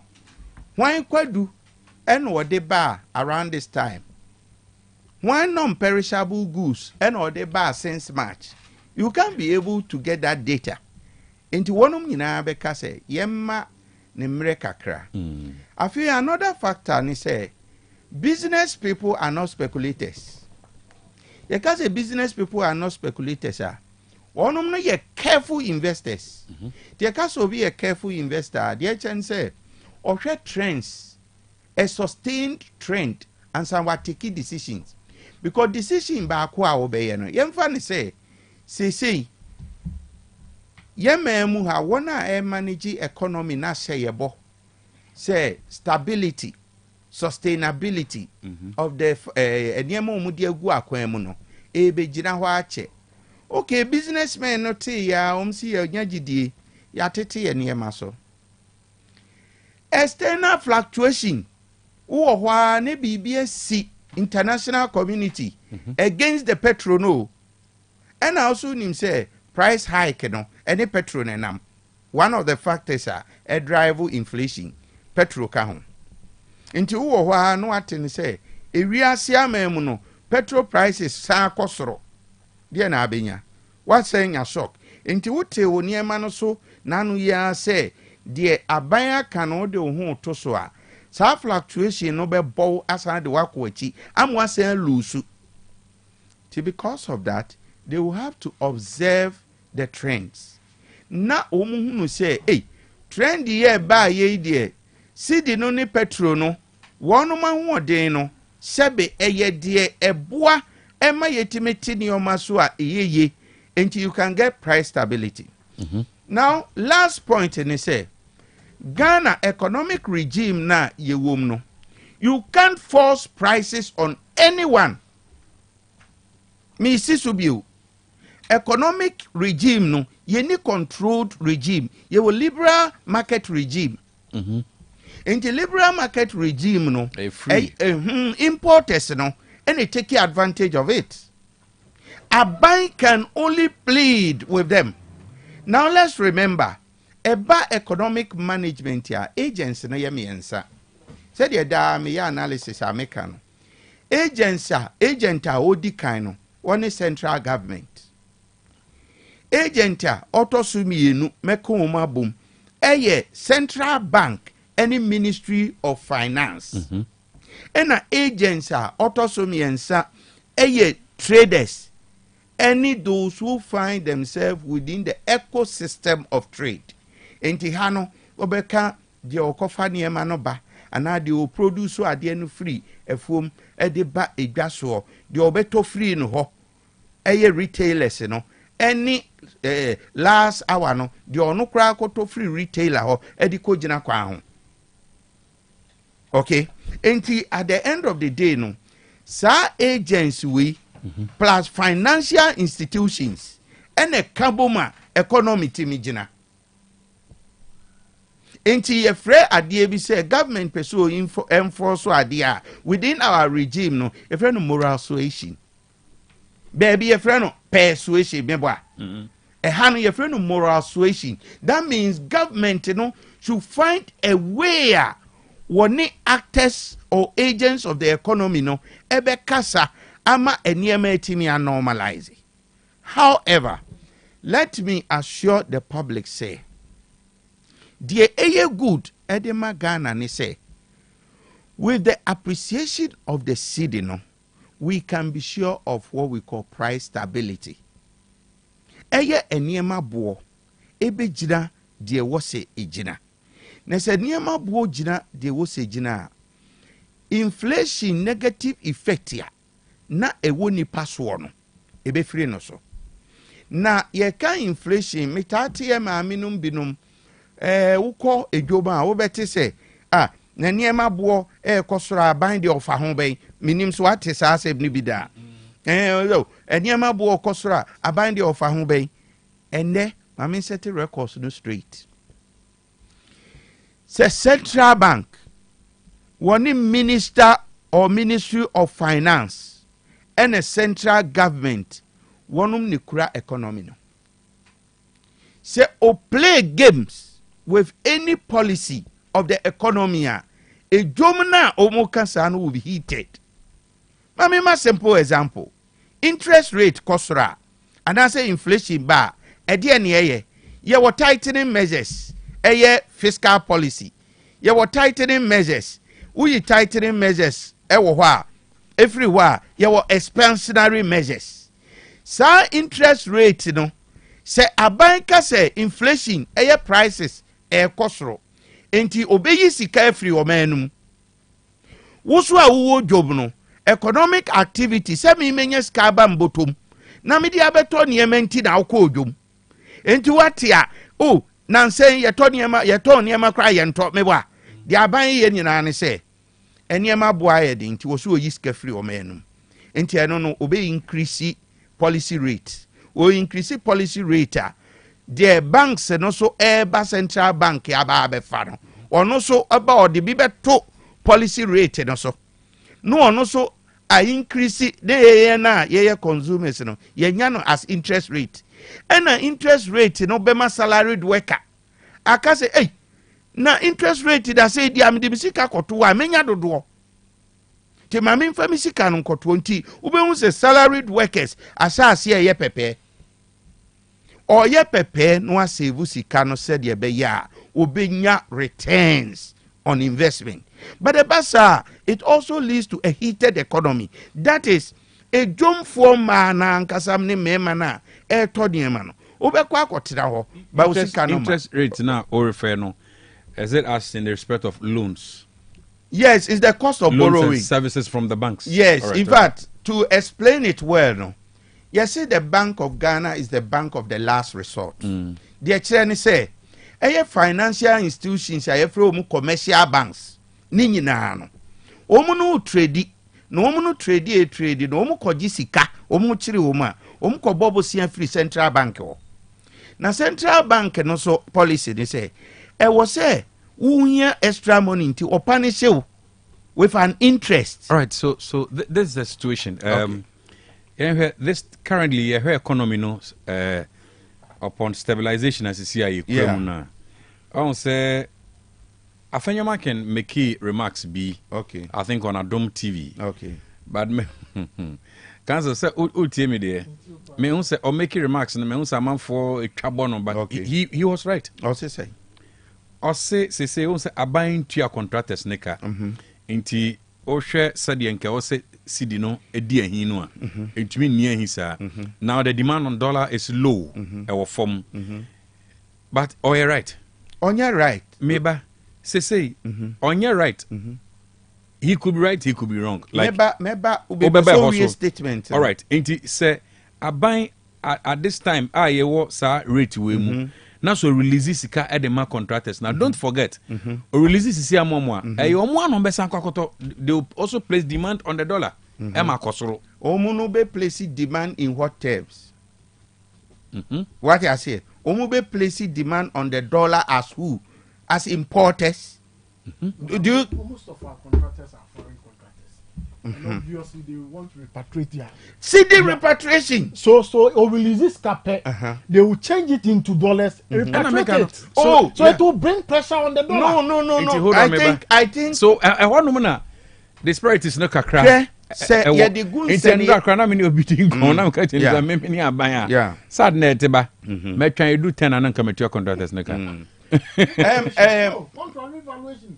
So hold on, meba sana wo wadwen ye o but me many are buying into I can take that step. Okay, hold on, it's not about reevaluating. Obetumi sa ono so ya ne calculation or ye de ono so beto na wo so ho beto eye kasa eye nkomo enti e wo mu sa de but then ono so or handle adin nim said yo ya because na me catch anybody say odi emfa say I drop ya ba bedu 10 because of what you are saying and I didn't and because of hold on me ba due to the okanti say bedu be 10 no nim say around this time o jagum na e be skyrocket ya and they do be 10 kwana me jagum na ne skyrocket kwana e ko be 12 within 10-12 I can also scrap my economy. Okay. I think the money here no we I think say you reevaluate it now what the cost of Ode choroto ho me ba. I'm say on say ya papa afenyo markings. You see ubetimi ehunu nim enya nim die, okay? I will fail him. But one thing you should be very careful when talking is with the economy and finance. Okay. So one tiasia me opa and make a comment because from where I sit, say me yes analysis we are. Sa payments, MM say may weigh the significance of that payment on the GDP. Oh, okay. Number one, no. May weigh the quantum a represented GDP ne say. Two, measure tariff a US China trade war. No. Okay. Another factor. And no a devalue dollar dada. Number one, a devalue. Don't forget, me yantia so my meeting we are enche bibia very settle. There na. China America no. Oh, me say a reset kra, okay. reset here. So I'm beginning to fear say ebe skyrocket. And skyrocket say oh me be chechem. All right. The time I yell no so gu na man try yempon. Because na me ka kire o say asemanya butre na ebe pon. Yet any enye significant say aban ba so yi otua ni ministers ka number 1. Yeah. Aban ba so yi otua obia wa appoint ne ka me boa. Enti contractor sika no. One omu ye say in fact so omu ye 200. Omu ye 200 no. Omu sika ni nyina ye kaboma. Ye tua in local currencies. Not in dollars. Very good. And I won't me so nkan kire me say contractors can be in local currencies, not in dollars. Me ba cho. Me bo. Anyway. Me ba won't me so nkan kire me say contractors ya aban eye previous government efa ye nyina ye foreigners. So who can say eye bad precedents. E kan ho na e would depreciate cedi no further. Okay. Another factor. Another factor. When you award contracts to local indigents, you know, the rate a contract no money obey no, almost 30 price you know in the local currency. Afe san repatriate usika. And in a way no, what cause financial loss to the state when you deliberate award government contract to over 70% of foreigners. Now a hodie I will stay within the remit of the city. Enti ye papa afenyo de no. For me no, from where I sit no, a layman adwene and watch and said the need significant. I stress the word significant impact. All right. On the city. Now Minia. Obetumi summarize am na makọ rafo. But na within that, we explain we no. Would it be necessary around this time who be here around this time dollar no demand no from amasidi na nya hoden. Can't you talk about your policy rate? Be necessary say you be reduce your policy rate ana. Yo policy rate. So what is say you reduce policy rate pa. Minia na kire say you wo unstable prices in the market. Enti ansana obeti bibi say yenya policy rate adjustment whether upward or downward no say ekoye policy rate upward na kire say ye dey be target inflation and as ekoye downward so na kire say ye wo stable pricing ewo ye market no okay enti say sia ne de I can project from where I sit that there will be stability in prices. Okay, all things being equal.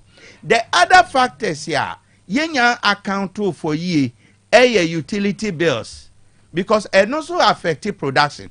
Okay, you can factors of production now and also come to affect it. Into BB to say light, BB to say water. Sa energy na ye use in our factories and offices. You know. Eka overhead expenses no ho a eye businesses ye dey etua enti say ye hunu say dollar no depreciate against the cedi am a cedi na appreciate against the dollar there. One best example a government betimi aye to moral sweet the people in the market and say e was say government say as ye not utilities so in the first place. Situation where you with the IMF conditionalities and PRC. Oh well, you see, IMF very difficult. IMF no. If you are able to convince IMF that you have alternative measures, you are cool. All right, okay. Now let me come. Very good. Let me come to the determinants of the cedi appreciation. Ehon na se me monotofan. The entire cedi eja na hoodin nyina no. Media obi wase de bia yemfa mo mampanyi John Dramani Mahama ato forcing ena Central Bank adentia the entire yemfa ma won ni say eniema na ekoso say u local currency ebetimi anya ahoden against the dollar no wayemu 70% ebini liquidity injection hwɛ yɛfrɛ biribi lack in economy lack MPP abra no wɔte akonnwa so no on February 8 2023 ɛna ɔlɔnche gold for oil reserve remember okay policy no saa policy no in economics no woyɛ policy a nyɛ hɔ na wonya ho benefit okay to John Dramani Mahama's commitment to ensuring that that policy is sustained are contributed to why today yenya gold board a ripple in funds or foreign exchange edema yesikano, and we need to applaud him for that. That is number one. Number two, kanini wo cocoa board. Okay, now ya papa John Dramani Mahama oni ato force ni ade ade ba ko matimi aye ni say o ma diversify export commodities na ye wo no aba be include gold board. Now gold board na dia oye ni say before now obia timi sorry to gold the wiako India me baby a me wo me area minimrofo ati wo to gold the smuggle enti sa smuggling no aban no baako na ntimi ankombate.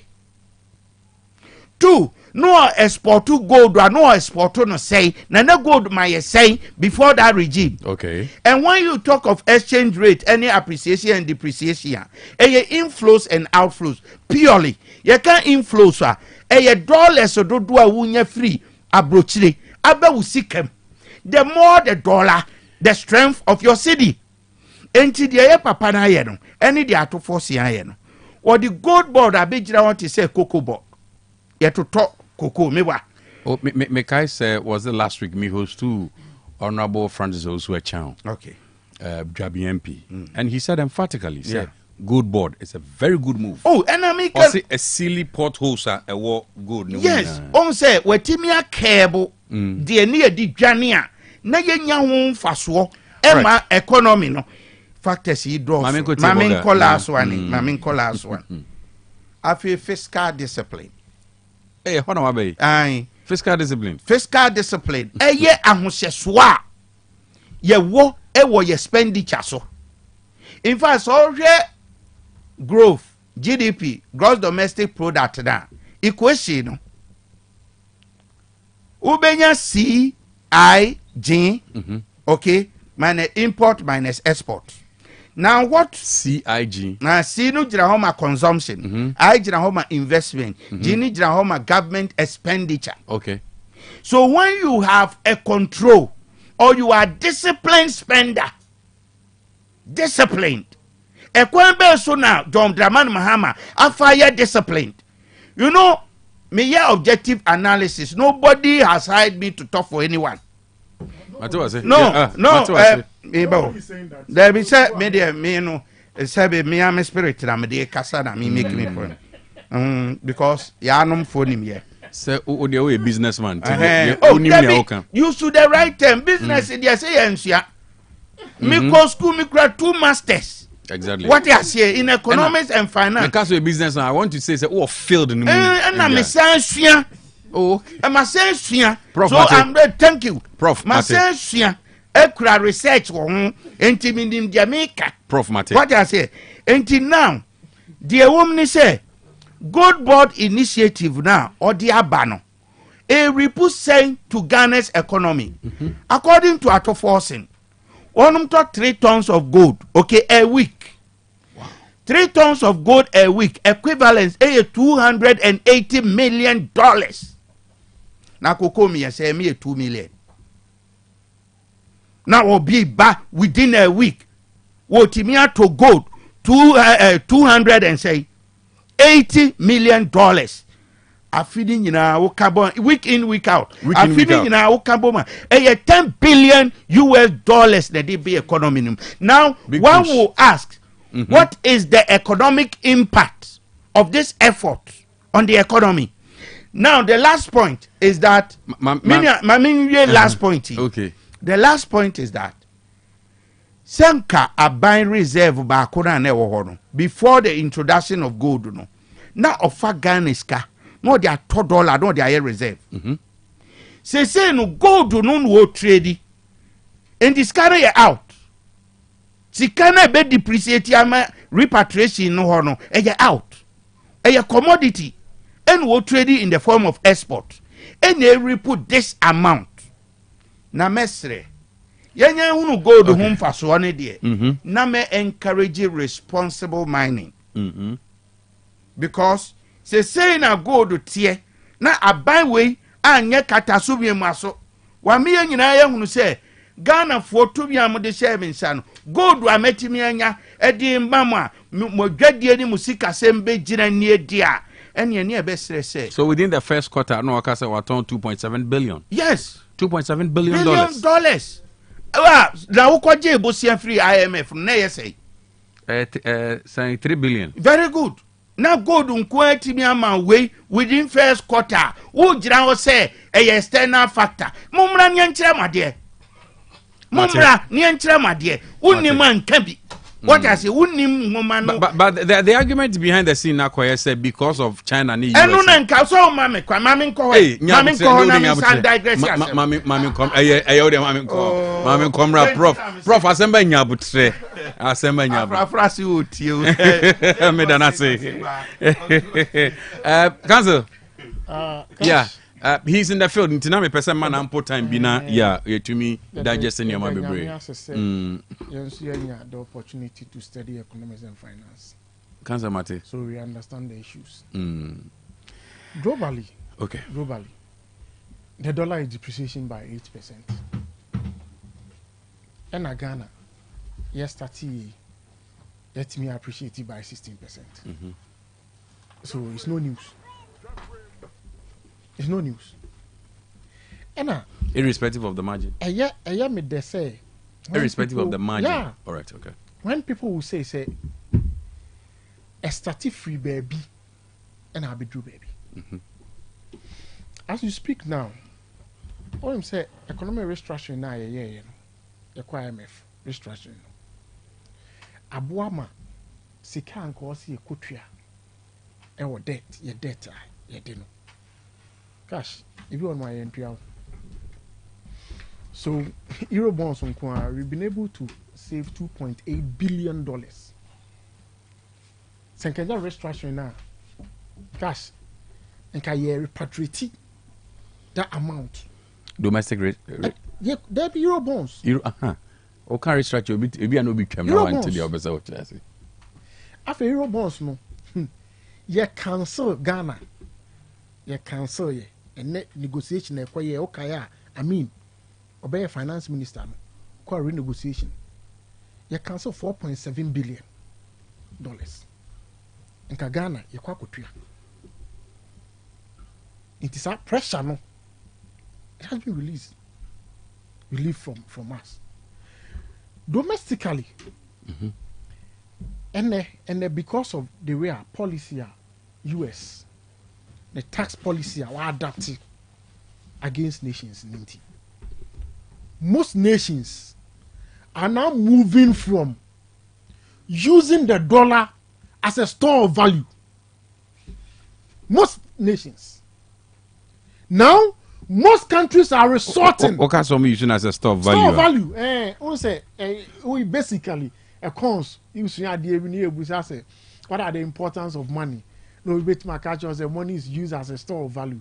The person say, okay, and the men just come be mean dini in ane.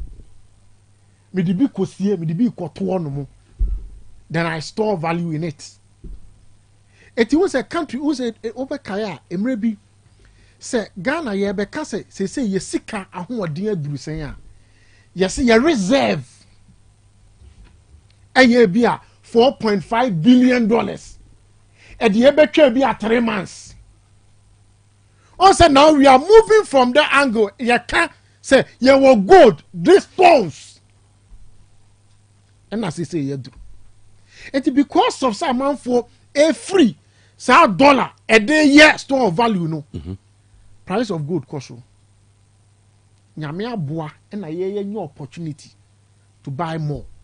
But what we are now doing is that we are selling it to make more for it. A time is coming now. Afei, if you are unable to get that number that we need, tons now, we say okay, at least DOG, at least almost matter 88.4 tons, which worth 6.8 billion. So if we inject from the next senior cane, or say if you are able to inject this amount of dollars into your economy, obviously you will get a stabilized city. In any case, Pastor, say yes, it do not stabilize here. But the issue is that dear any say it shouldn't be a cosmetic stabilization. Say a cosmetic, it will not affect daily living. Any experience, no. Any experience, no. In any case, body at the dollar netto. So what's the cost of body now? Say a cosmetic, if I'm obeying. So Miria no aba. And to be honest with you, and I can say China. I remember okay BB say China and the US almost year renegotiation now almost tax system. Prior to that, no, now US or they say 125% tax and I told China. So Chinese were not interested in exporting to the US market. And look at the volumes that go to US from China. Obviously it will have impact on the dollar. So say Ghana yetimi edrusa stage we are. Men kadiyami expecting say, how do we sustain this? Now me say it doesn't matter if you are paying contractors or not. It has a great bearing. Ghana, Yankanokre. How many of these contractors are you? And the local based contractors. Most of them are foreign. And don't forget, they are in to make profit. And when they make profit, they don't send CD. So if you are not paying them, and no treasure, there's no much pressure on the dollar. Because if you pay them, they will change it, repatriate it. Either you pay them in dollars, they will send it. Importers no so akwachere eguso. But if you are not paying them, then you have more. It's just after your markings and here say me ne be call a finance lecture and I say a course lecture to understand these basic things. So contractors are adwuma okeyetia, contractors adwuma baby mebre. They are paid in dollars. How many times? And you're quoting contracts. How many times you're quoting in cities? So they are paid in cities. They are paid in dollars and they repatriate it. Now you are not paying. So if you are not paying, you have the money. The demand on it is not as much as amount for air pay. It will have a stabilized system as we are seeing it now. There's nothing prudent that the finance minister or the minister, the president has done. Anyway, already these things are there. It shows. We are getting this free money. Your debt and consumer services. Your entry ni na and a month for now, countries are near bra. Or mu use gold as a store of value. No, what the unya gold ni mebra no akot ready. And because the demand is so high, people are buying it and you are getting more money. And that's where we are now. Eti cash, bibi answer say enka enya natural say adwumadie bi ni ahyehye and ama dollar na ba for ma. Cash. Enka nya ni say 4 months down the line. The prices of commodities keep soaring. We can't say 4 months is too short a time. But 4 months is not too short for you to stabilize the city. But when it's there be a dollar, a dear pa na ya a case, a cost wintia affected the dollar. Isn't that few that we always talk about? Relatively, so baby a dollar near dia. Then Kafu no was saying. September na dollar no yes here was 17 cedis na fuel you saying a liter you saying and as I say ya me be na wo kan interbank rate aban so you so interbank rate yeah and say 12 or you should jalabia rate on you so jalabia it's a 12 and not 13 na and cost fuel you saying so say ba na say yampa we are all here to see. Sure. Yeah, we are all here to experience it. Food and 5 cedis per liter. Make dollar number 12. And a fool, I'm former. Am I not a Ghanaian? I will enjoy it. But in the situation now, you are claiming that the dollar is down. Meanwhile, a bag of cement. Clinkano. See the dollar. And they import it. And also, it is a dollar number former. In the DBM. So do you mean to say dollar no seed na ho di na nya? Say dollar na ba former. Artificial. Just last week, the BOG injected $490 million dollars. Just last week Monday. BOG injected $490 million into the system. And to say yeah in common so this around injection. BOG they have injected. Abai na wo BOG injected. Some time injected yeah. But the issue is the sustainability. So let's hope. Say yeah hope. Let's hope. You see, let's hope it's the same. No problem no. Because you see, Tiemi. Adentina Abribian Bank of Ghana issue sika gum. Said the buyer seed ni menya ho. The bo hwe sika gum a enche Adentina ya na enche. Say match a global crisis na. No, say yenhwe say at the papa bi ene ahyehyɛ. Nka aban no hwe gum a. Nka we will experience the whole can. Nice and hyehyɛ ne nye. But I'm saying cosmetic. Mate. It's about obehwe gum sa na just last week last week Monday aban hwe 490 gum. This is a papa bi anko hwe gum ai. But they say ade ba ko a disease ba ko a ewo mu a ye check sustainability. Eno na ye problem. Sustainability. So economically na boss. Every day last week, medin come criteria to sustainability. The truth is that. The truth is that. Anu ye ma kwan ebe fa so a. It will not. The sustainability will not be today. You were adwuma bi ye as of mine. Ansana. Say ya mo ye homodin. Ama ye export. CD ye import dia. Okay. You be cost why yes adwuma sustainability need to mean. Yeah. Because always you be chasing more. It is a kwan ben and ye be far ye export. Nyoma ye craft ye di free omamu ha e kwa ma no ne be do so asen de e ba. Just say as a hono ne baby asem no hono. As a country. Ye nyina ye sheda. Say ye mfa there. All right. Ivory Coast example. And the Burkina Faso example. And the Nigerian example. And the Burkina Faso. That deliberately, consciously omo grace akese no omo dia ye ni ya ma sesei eso omo chale ba Cote d'Ivoire mo na nyeze o eso omo start no omo start no correct one day it deliberately see yes prof undi za undi da come then we can catch up na my brother hey opa ma ban e be kakra no there will be pressure on government to start projects to work on projects so he has to pay in dollars. Then the demand on the dollar will go high. But yenya onyanya project. Yenya returns no. But you can't say about Prof. Chepo AIB. Oh Prof, mami ko papa yi hona. What na say chepo? Mami chepo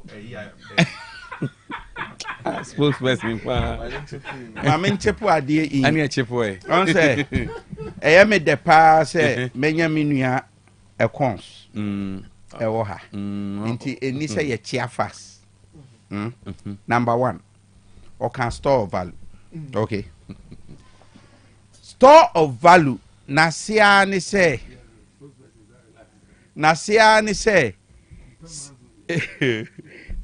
the money that you have at hand appreciates over time okay into your analysis ni bia times t okay now say me what 10 cedis na me de to wa No, you can talk money make point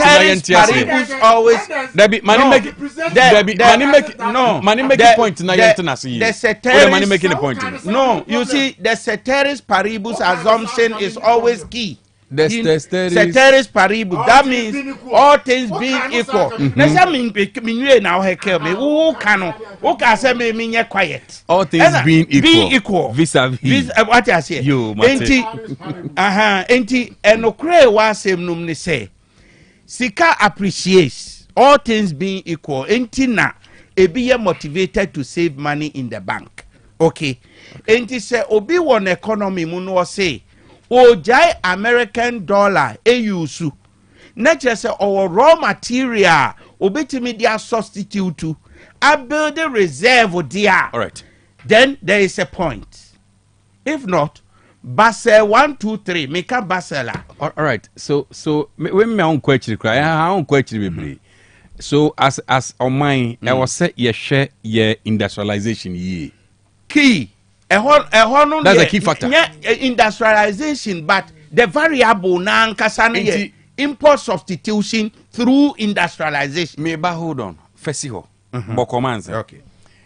Ye ka industrialization na mebisa Mahmoud aban no say 1D1F.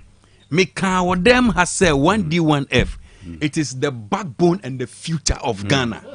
It wasn't a bad one of the best and strongest policies. But besine 1D1F yakata yeni. And they see ho a protete say pansign. You remember Dr. Cash? Mami last point we missed. The last sa na papa yankasa. Mami stress kwanza. Prof ya na ye me yan se metina fidie so. Na fax bi be kwa abonten. Na ye erroneous. Nti me say mami ye wetia. Minu kasa no okay bi say board ye mfa dollar nto. But economy no. Ade na e frɛ no dollar no. A rippling effect of body so. How does it happen? Any bunching. Any BBR. Adie bia utimi de car FBR because dollar no affect fuel. And a fuel so price cost ra be affect transport. Enti transport no so ye affected ne appreciate here. Be skyrocket the product no bo. And obi e di dwape mfaso. Into ono wo twa ne board de. Nanso the exogenous factors na ye dollar factor no ebe affect me ato body enum, and that is where your dollar affect body. The dollar here becomes an endogenous very good entity. Very good entity hold on meba fuel so better. It shouldn't affect the body. And that assumption, if you make, I'm okay. Hold on, meba. But I don't want us to pass it. Say body and $5. Why? Prof. No, I read you. Dr. Cass. Yeah. That's be brave. We didn't be a free bar. NDC Amanuku. Amanuku 1992. Abraya Pemera. But before I over to us, no news be about Ramsisia. Say President Mahama pardon Sami Jenfi over dollar gifts to Agrada. Nti ba ni nyina chire ne yese odi a che ne saa kwa however omo chira President John Dramani Mahama na adwe se obeso Sami Jenfi acha opanim na wama rodorada sem ne de ekoso ne menteme ni nyina atu atwa but ni nyina agina se wabeye public apology Osigana from Fanchano na nye ni trimu pose. Nti omampanya jatum na mum o kind story na ose with a stern warning because of the launch of the code of conduct. Nti varies ewom. Nti na chese. Why are dear chese? Nti odi a channel. Dr. Cash, why are dear chese? Number 1, act ni see no. Ye papa na Sami Jenfi. Ebe patch okay. Yeah. Na ewiase de. Okay. Enfom so de ebata nipa ho. Baby ana me ye worried kakra. Say publicly we have entrusted governance to you. Ena position na hold no. They are very sensitive. Okay. Exactly. And past government was accused of political opulence. Say uyi sika basa basa. An arrogance of power. Arrogance of power. Nti John Dramani Mahama warning na de regime we ma mani agene say NDC willing to discipline. So that's it. Akufo-Addo wasn't willing. Na mami we kwase sa $1. Yes, mami we kwase sa $1. Egu nim pass. Your friend mami ni say. I don't want to do that equation here. No, Doctor Debbie, me yam analysis. Until the whole me analysis. Na me mouse story ni keke. Debbie, me koba. Me koba. Aba impacho kasa. Me da si bebre. We da si bebre. Impacho drum so. Oh, na independent ya say me to me. Me pacho, me too. Me pacho mo man kasa. Dr. Cash. Yeah. I want to use your platform. Sure. Namaka said I was seriously pained. When? Hurt to the marrow when I saw Ghana phobia, especially Miami NDC4 trying to equate generosity to opulence. I was pained. NDC for us were equal to generosity. In all this, and it's a sebi, a savia, and nanti abrabomunu. Bia will be draw or fias, no, nanti would draw no free. Tijinasuma rasa medium fee. Edu Muse said, Ye domning in air cania, or no atana sibun compono, and pay ye, or the chow paba. Or mining in a ja or ramahama, so I saw chow panumwa, Yadanasi. But a million more dini who at the four. And this has made a rasa medium fee. Any yay and any number, Yahuna before any time for as I assume the lessons has been learnt into your queer enemy. No, the bear dear say, na a fata. Ora, dear Tosso, and come out with me, dear pie, who don't worry.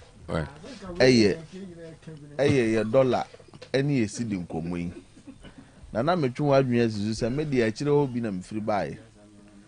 I do a tama. One friend saying economics coming. Yet the any go to kum. Uti Timami Adwata would take as a physician and one of the opportunity and say, you see, but true no driver for no common ben moody. Importers no I call for money and money be yen bojo and after your mobile court was me the enemy and common ben on midi. Nisani manuna media. Shenekese. Minuya Ralph said, be extraordinary in sea. Now buying ye be strong kubia. On one casas say, yet the nina go good so a store of value. Na ama good when ya holding. Ntiama adenokra will be ambitious be in dear.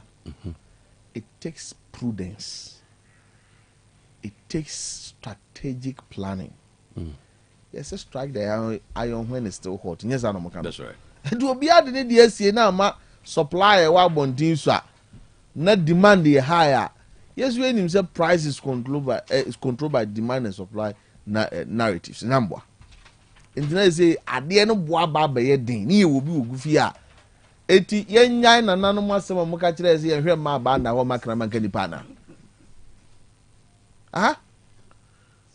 before even sa US anyone come opening na ye no mo agina bronya apaso bronya mu aka kire mo say ye ba ye be fufuro ye ntu ye fo mo agudi emfa esika nkototo bi wo manso do bia emfa nkwa buru kire nkwaje wayere megu motom ya ye beton ye gold no because ye o market ye ton wayere ne ye o market ye ton gold nti yankase ye die gold no be kwa koton ye wie ne be yi bi de atọ wayere de bia ye bibi fufuro no ye yasem ana mo se mo de mo mpene mo ba kwa ye gold for wayere nti emfa se gold no bo ye sen kra no mo de kwa kwaji wayere sa ye gold for wayere no so auditor general ne ade nyina am ye hunu se ade no kra na ye opaque emu na ho sa kuntura se kurfa sabi ye dai wom near the see in your kurfasa gold board on the painting consultative process from Rakwanso. Now you one entity the power to trade and export on behalf of the people of Ghana. And then me know me buy a medical ministry come mama millions of cedis through illegal smuggling ya confiscating hundreds of gold bars and ki de fa kwambon is worth kum ha me ne wa galamsey see etu sikakoko no kwampa so see etu no kwambon so impact no affect ye no nki enya sa sikakoko no hu ebi in just 4 months now gold board at me the 2.7 billion and over forest abakurum ha in 12 months 2024 year under review multimate the forest of 4.6 billion in the backroom ha simple proportionality I will say the ekwe na be kono in a year we are expecting to bring in forests of not less than $8.1 billion abra 4 months PMCC die kakra to ekura ka hu till now gold board be full operation no we are expected to hit the 10 billion na prof ekan no na mo de afimuni nyina the 4.6 aba economy no in terms of forest na the 10 billion buy in terms of forest we see a contractor for ka kurfa cybersan kosoro I don't believe you we see yetua we ka kurfa cyber kosoro it is one of the principal initiatives ama you see the nuanya hoden the introduction of gold and giving gold board the power to trade and export the sole entity to trade and export gold on behalf of the people of Ghana. And here they kind you talk to me senior talked about physical discipline opening physical discipline could include all other government expenditures said they would do sikafa and so don't remind mama ba now I say bia as part of your physical discipline as part of expenditure cutting me 125 ministers may 60 ministers 65 na we twa gu no ka betua omuka o sa 65 yem fan say mu 50 per dollar to kwa aburuchiri obo personal trip okura no there is pressure on the cedi because many people are chasing dollar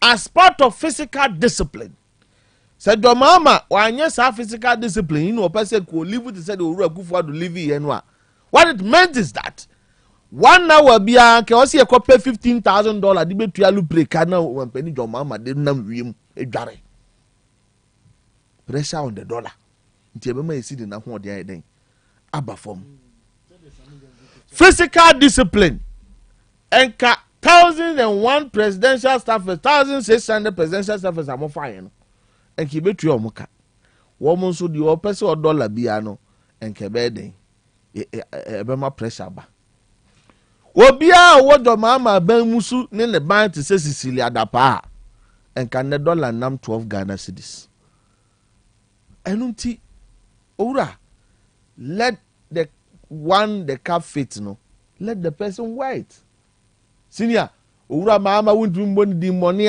ana wunti mi nana se mon di money ayobi she say ye pa ana moto pa na on social media owura ato force ni di no e force you so why na to force that's a to force so or for so pa say we ma economy no iden agina na naso hwe rippling effect number 1 opening importer bia asa 2024 dollar ye 17 cedi na ope $10,000 akokra na bibi no here 1.7 million Ghana cedis and that's our importer no oh here the same 10,000 Ghana cedi dollars what he needs just 1.28 Ghana cedis saving the importer about 420,000 Ghana cedis 4.2 billion e dia be na kire say sa importer no kofa niema ba otumi nte so etimi I'm not surprised Send the 1 ton of iron rods at 2024 na 9,600 you know. And the almost they 8,600. A reduction of about 10.4%. Go to the market.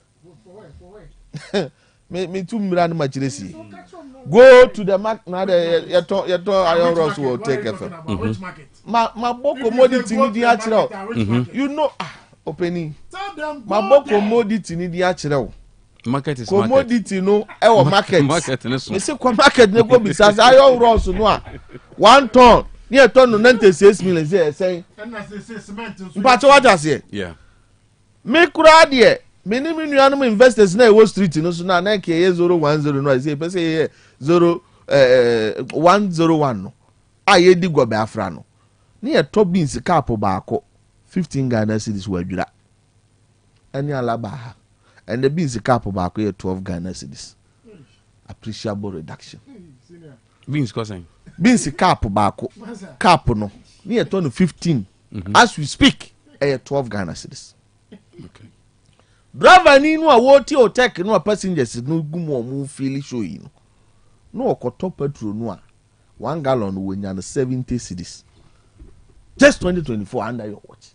And the other driver no duru a bubra bites. Petrol 1 gallon is 58 Ghana cedis. It is over you 10 gallons at your mama buy the 120 Ghana cedis and kutuku. The effects of good governance. First I am there. Second and 4B air call it on Sabi. One more ton of importers. And yet ready for near the Senka force. Monso Momaye Hunu Ewa Brabum. But Mesre Mamo Mayem prayer whom Musa de Ebroso. Because, for instance, transport operators enye petrol nkwani ade a omde ye omujumadino. Spare parts ne ade nyina eden eka ho. Nti until said the prof kind old stock or magazine for coffee besa ama omakofa biaba at this current dollar rate no mu sweating me so ama driver no brake pad na no turn 1.5 obetimanya no 1.2 no okaso won fa petrol no nko ante so wan hwe ya no so ni sesi ya akoye ne den. Nti yes, we are justified to ask based on the prevailing economic conditions, but yensusu misa the enkobro womo so because womo so ewo abusua womo ye dey me stress effect when so enka kwiafo na me the manu see ewo the point you raised. I agree in every industrialization agenda and I support it 100%, but not one that is populist and partisan, not one that is election engineered and electoral motivated. Okay, so one district, one factory. As I was saying, factory no raw material and it should be. We should look at the raw material strength of each district. No man will be fitting factory. It took us a from plain south in the eastern region. What do you buy grains, Dr. Cash? And two woman a bro factory, all manufacturer, but they are done in a bro nani. Oba me search a from plain sir.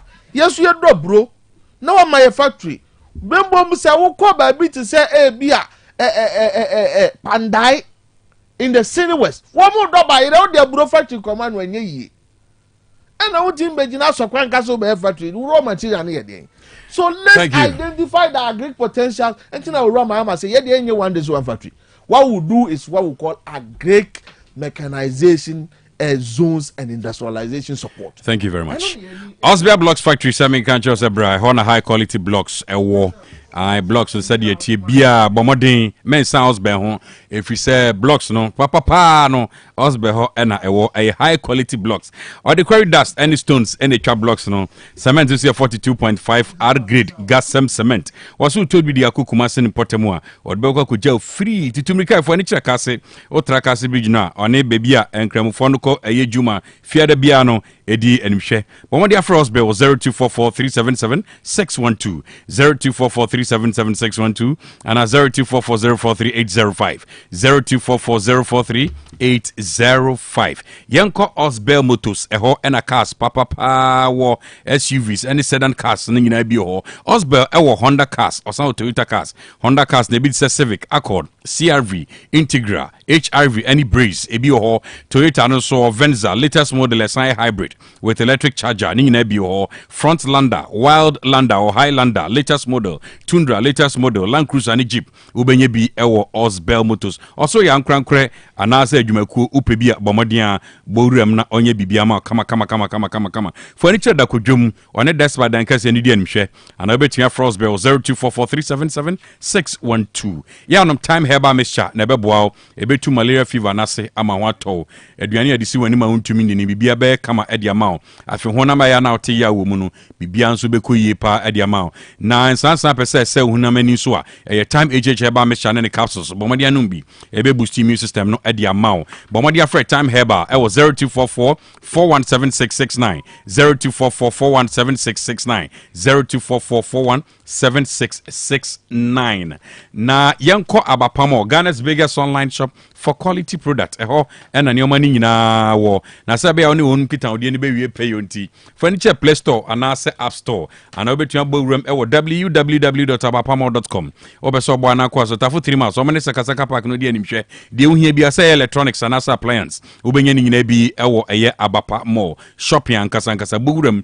bibia bi ewo ho oso obeso tua no kakra obesom obeso tua na munum ho anso obesom na within 24 hours oni ni di dwa wie ewo abefintin tan so a deliver at the amount delivery ni so free na say bibia ay kama at the amount free won mani Abapamo Hepa Plus live band nso say ye ay fro bedinto ene siu na so a free Hepa Plus live band won mani Abapamo 0593386133 0593386133 and 0593391848 GKB Construction and Logistics examine kanjo se bana dance here in fact omo de omo ye pabene said you be anim no ono na o share concrete on kanjo kokoto nuabra da bi so delay with form works and go into good flow mawa superb or santon roof sheet be a long span self lock IBR our san estimate more free or the nuabegu so ama kama ama bibia so akwa animu na o santon fie anadan a wasiesim ene de wonsin wie ene afensase so ni nyina woton bi ewo ana wo bia opesa woton a fa bedan GKB Construction and Logistics no hweso ma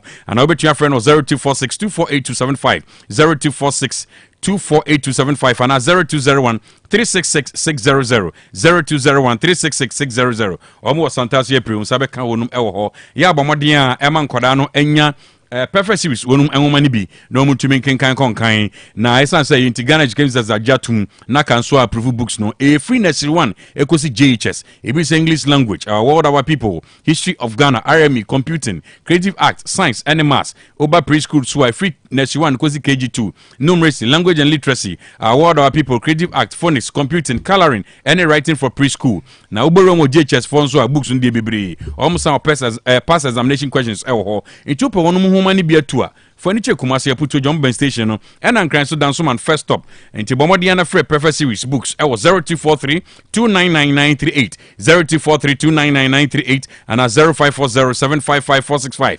0540755465 prefer series inquiry acha nsem mofra no dache ewo enwoma nim ti bomodi a na tobi ma wonum na omon kenkan konkan Donima Steel Complex Limited e banda dansi ho nyoma papa na ho na ni nyina wo e free chance ya the board na so type bia opebia ne kala bia Pibiano, Ubenya Donima Steel Complex Limited, and that were Papa Tropical News, aka Carpenter's Choice. If in Kumem, Aircona KCM, binding one iron rods in our Ewoho, now Shannon Social Boss Paper Products Limited.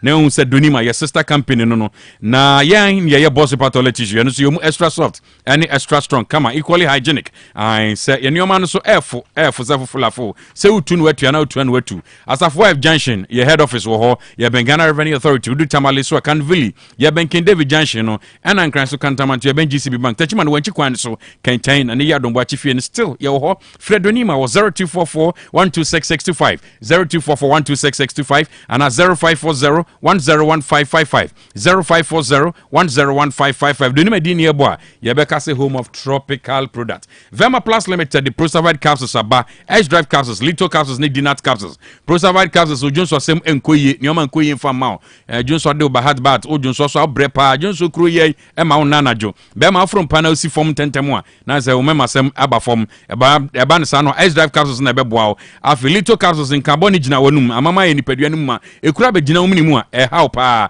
little capsules oba ko mfikyire na wote ya ho nanu nansa na atwa ne oma nko yin fa ma wa e dinat capsules na ho hia wodi wani kyerɛ ma me yi ho anase Unisaburam ho drugstore ho e kwada so estate ubenya bi Freddy Menso bi Danny Heba ubi Colina Heba ubi Misty Heba Apidank ene omoma kanyina omunyina so e ubi Frevema Plus was 0244 370702 0244 370702 now we're to mini Vema Plus a D and Como 102.9 FM the pride of Ashanti. Hey, Opani, Mashusha Wache, Sir Perfect Series Books here. Oh, mammy, go to be mammy, man. Oh, Jajai, Abua Wamo say what to make in kind kama. What cabrofo, wow. Nankunta walk ready, a Jajai. Wonderful. Miss Ghana for GIJ Perfect Series. At tomorrow, dear Jai, no dear name D4 and a chair woman Pia. Our crutch, nursery, any KG, books BAB, and our science, creative arts, maths, RME, history, coloring, computing, OWAP, Nina, a free basic 1, equally basic 6, English, a free basic 1, equally junior high school, near Band combined store, or Nina B, English nom, and maths nom, me say, books to be anywhere, Perfect Series, any B, Nagias, and Naka, and so I'm approver, into a batter Pian Kotobi Maneba. Hey, and that's a way, dear, so could be crabby to me, I could chew Akoton, how many students who now, and look at dear, what table one say, she almost has a mock exams, terminal exams, and a midterm exams at the master kuswa e here wamomua e tufo nkwa putuoja station hwa enkran down so mine first stop any omamu ba bia ye tonton books bia for 0243 299938 and 0540 755 465 perfect series. Your worst future is secured. Order for mami misa wasembio da bay na ope brese ukohwe onipadua mu sede onipadua na kwa na ho density obrabo osa cholesterol anasade dudu ewo mu o blood group o genotype so ye AA AS ana SC sabre may comfort by grace medical center the amount say enhwemu bia bramye nchen ma ye nhwemawo ka kra ye de kwa ye de bampo ebra no bra no ye de coffee tem kwese bibia de ye na ye nipadua ye de ne kode ne ba bomoti ase obehwehwemu ententem na bibi siewu a ye hunentem ye timi asoa no by grace medical center ewo Kumasi Breman DVL ne nchen pe ose kwadwo area wa bibia ni amienkasa 0244 97 68 05 bio 0244 97 68 05. Ewra, me pacho bra na me hwa de wo bagi. Bra, aden, enen so biem. Ei, tam heba me hye ya me ka se yi ba akun, ane wayi me ensen. Bra, sanya tam heba me hya, esia gyimi ni me fiefo enya de abako ebeso yen. We de udi se ofa ni nyina. Time heba me hya, me ka se me di wa dance ya heaven ene de me kwa akopie. Enti se malaria, we draw ne time heba mixture. Enye enunku o, de nanum ato a wontimi anidie no. Time heba mixture duro no ene ye ma wo. Oba a wafa afuro de wo ma akwada no fo. Ene akwada woni mfie dumienu entimi num aduro yi bi. Se obeto aduro yi bi anoma, hwe se wakọ hospital anase lab am ye hu se wo 3-day malaria yi bi ansa. Se o petam heba misha enu dudu atu a, fo ani kire KNG Herbal Center ewo Emrom Abidjan House ana ba akoso wo Atonsu Monaco Junction. Eno echi obenya bi atowo over the counter medicine sellers. Ene herbal shop dodo na emu. Fre 0244 417669. Kayo set time no TIME time herbal mixture afi malaria fever bi adani ziba ewo mu no betu akọ. FDA agi adwade nkratoa yi atum. Se wunya fafim papa wo ngumasiam a wabrabo na ekoyie ma saa eno ti da bia me kase sukuu na obekọ ne de hu hia hu se obekọ sukuu papa ubewi obenya adwuma ahwo no ena kyesa mpa wokọ sukuu papa eno nti na me kanfo DHI College of Health and Education ediamao ane DHI College of Health and Education bra sukuu papa ne amount tie ewo early childhood education affiliated University of Education Winneba sounds ne amount tie ewo diploma in education mu ema wona opeso kira de na qualification a degree and a HND holders in Kwan. Kaisa win a FIBA Cooper New your regular and your evening classes. Kaisa certificate way University of Education Winneba and a demand near Mompon campus and a Kavum. And you know, your mantity our certificate in sign language and also Chamu Mantity our medicine counter assistant, Miche MCA. Now, if you're a top up, our dispensary technician 2 and 3 as well. And also, you have Mantity will proper B. You are DHI College of Health and Education, Echikwan Ewo Kumase, Patasi, Yeben Dr. KJC, Sunyane, Sahi Debiso, and Kadezo Sono, your Purge Medicadica from our 0244 213 187 0244 213 187. Opese ukwa brochire kwa yedwuma ana ukosua de emfoni nkyere baabia esanse Yojima Travel and Consult abama se wo bebo wa mo akwantuo ho nhihye ye beye fofofo Yojima Travel and Consult ma akwantuo ye simple kra esanse wo kanyumaku akukudamwe wo manyi mu adi amanfo tu kwan no ho enanu ya Ghana Tourism Authority abo na abaso se 2024 best traveling agency in Ashanti region enam wo modern bonti Yojima Travel and Consult Edin Kwada wo bo homodin pa wadisuam nansu sikasemunti watifie toto no akọ Canada brechmemu a wo koto wa adisua so enti se wo pese wo kọ Canada UK USA ana Asian country bia so no Yojima Travel and Consult beyen krata sem nyina ma say your visa passport birth cert hotel any flight reservation obeyen nyina kama ma bra Yojima Travel and Consult eneya na yemfiri wa kwantuo krata sem no ho hyehyɛ Oben Yojima Travel and Consult wo Kumasi, North Central so, and Boasi Zongo, Yak Towers, and now Ube Fresh 0552 098 298. Yojima Travel and Consult. Wa kwentuomu bwafo. You just got added to the GoTV Best Football Friends chat group. Let's go! Final. It's finals time, and all the biggest players are in it to win it. Catch every Premier League, La Liga, Serie A, Champions League, FA Cup, Europa League, Conference League. To cut the long voice note short, you know who'll be there for you when you need to watch the finals. Final. Stay connected to catch all the biggest football finals with your best football friend. GoTV. Love it. Give us P capsules. A memedry. Manum bia ye benemua. Kani mitutu ya na minkuma bua sese die. Petro esa kum menia G. Give us P capsules. Give it to me, baby. Give us core capsules so eh. Emane meme nyina akoko yade. Sisi yade amamanya yem timotete womo no. Yedro no. Manum bi amama de me ho. Give us core capsules. Mrs. Moye ding. Give us core capsules. I give it to you, baby. You give it to me. Oh yeah. Hey. Give us in no. Amen ni jia bebusuamu papa. Na bema ka give us P capsules. Eni give us core capsules bomu nom dia. Na eni je ni ahoden no. Wa brudo. Give us P capsules. Emene wadi ifiedu watwede kronkwan na efa. Give us core capsules. Apemfo abatan wo mo manufuo ne nkwada wo ne ifiedu mienu nka ho. E wo drugstore bia motofonko Give us Herbal Center, Teshi Mobile, and Teshi Adriami. Phone numbers 0543 222 470 and 050 68 Otec 1029 FM, the pride of Ashanti. Dwabrem. On Otec 102.9 Yakoya, ya sign aba. Prof. Yo. My bow hope you. Why? Okay. Oh, sorry. Cash, on say, Me catch on say, not me expect anything different. Anyway. Yeah, because you see, you can't code of conduct. And I need partner will introduce code of conduct. And so I dear bet chamo introduce Ukraine or Buso Dada. And now me expect anything new say ever happen. In any case, why a code of conduct? I will say, and it's a big gift worth more than 20,000.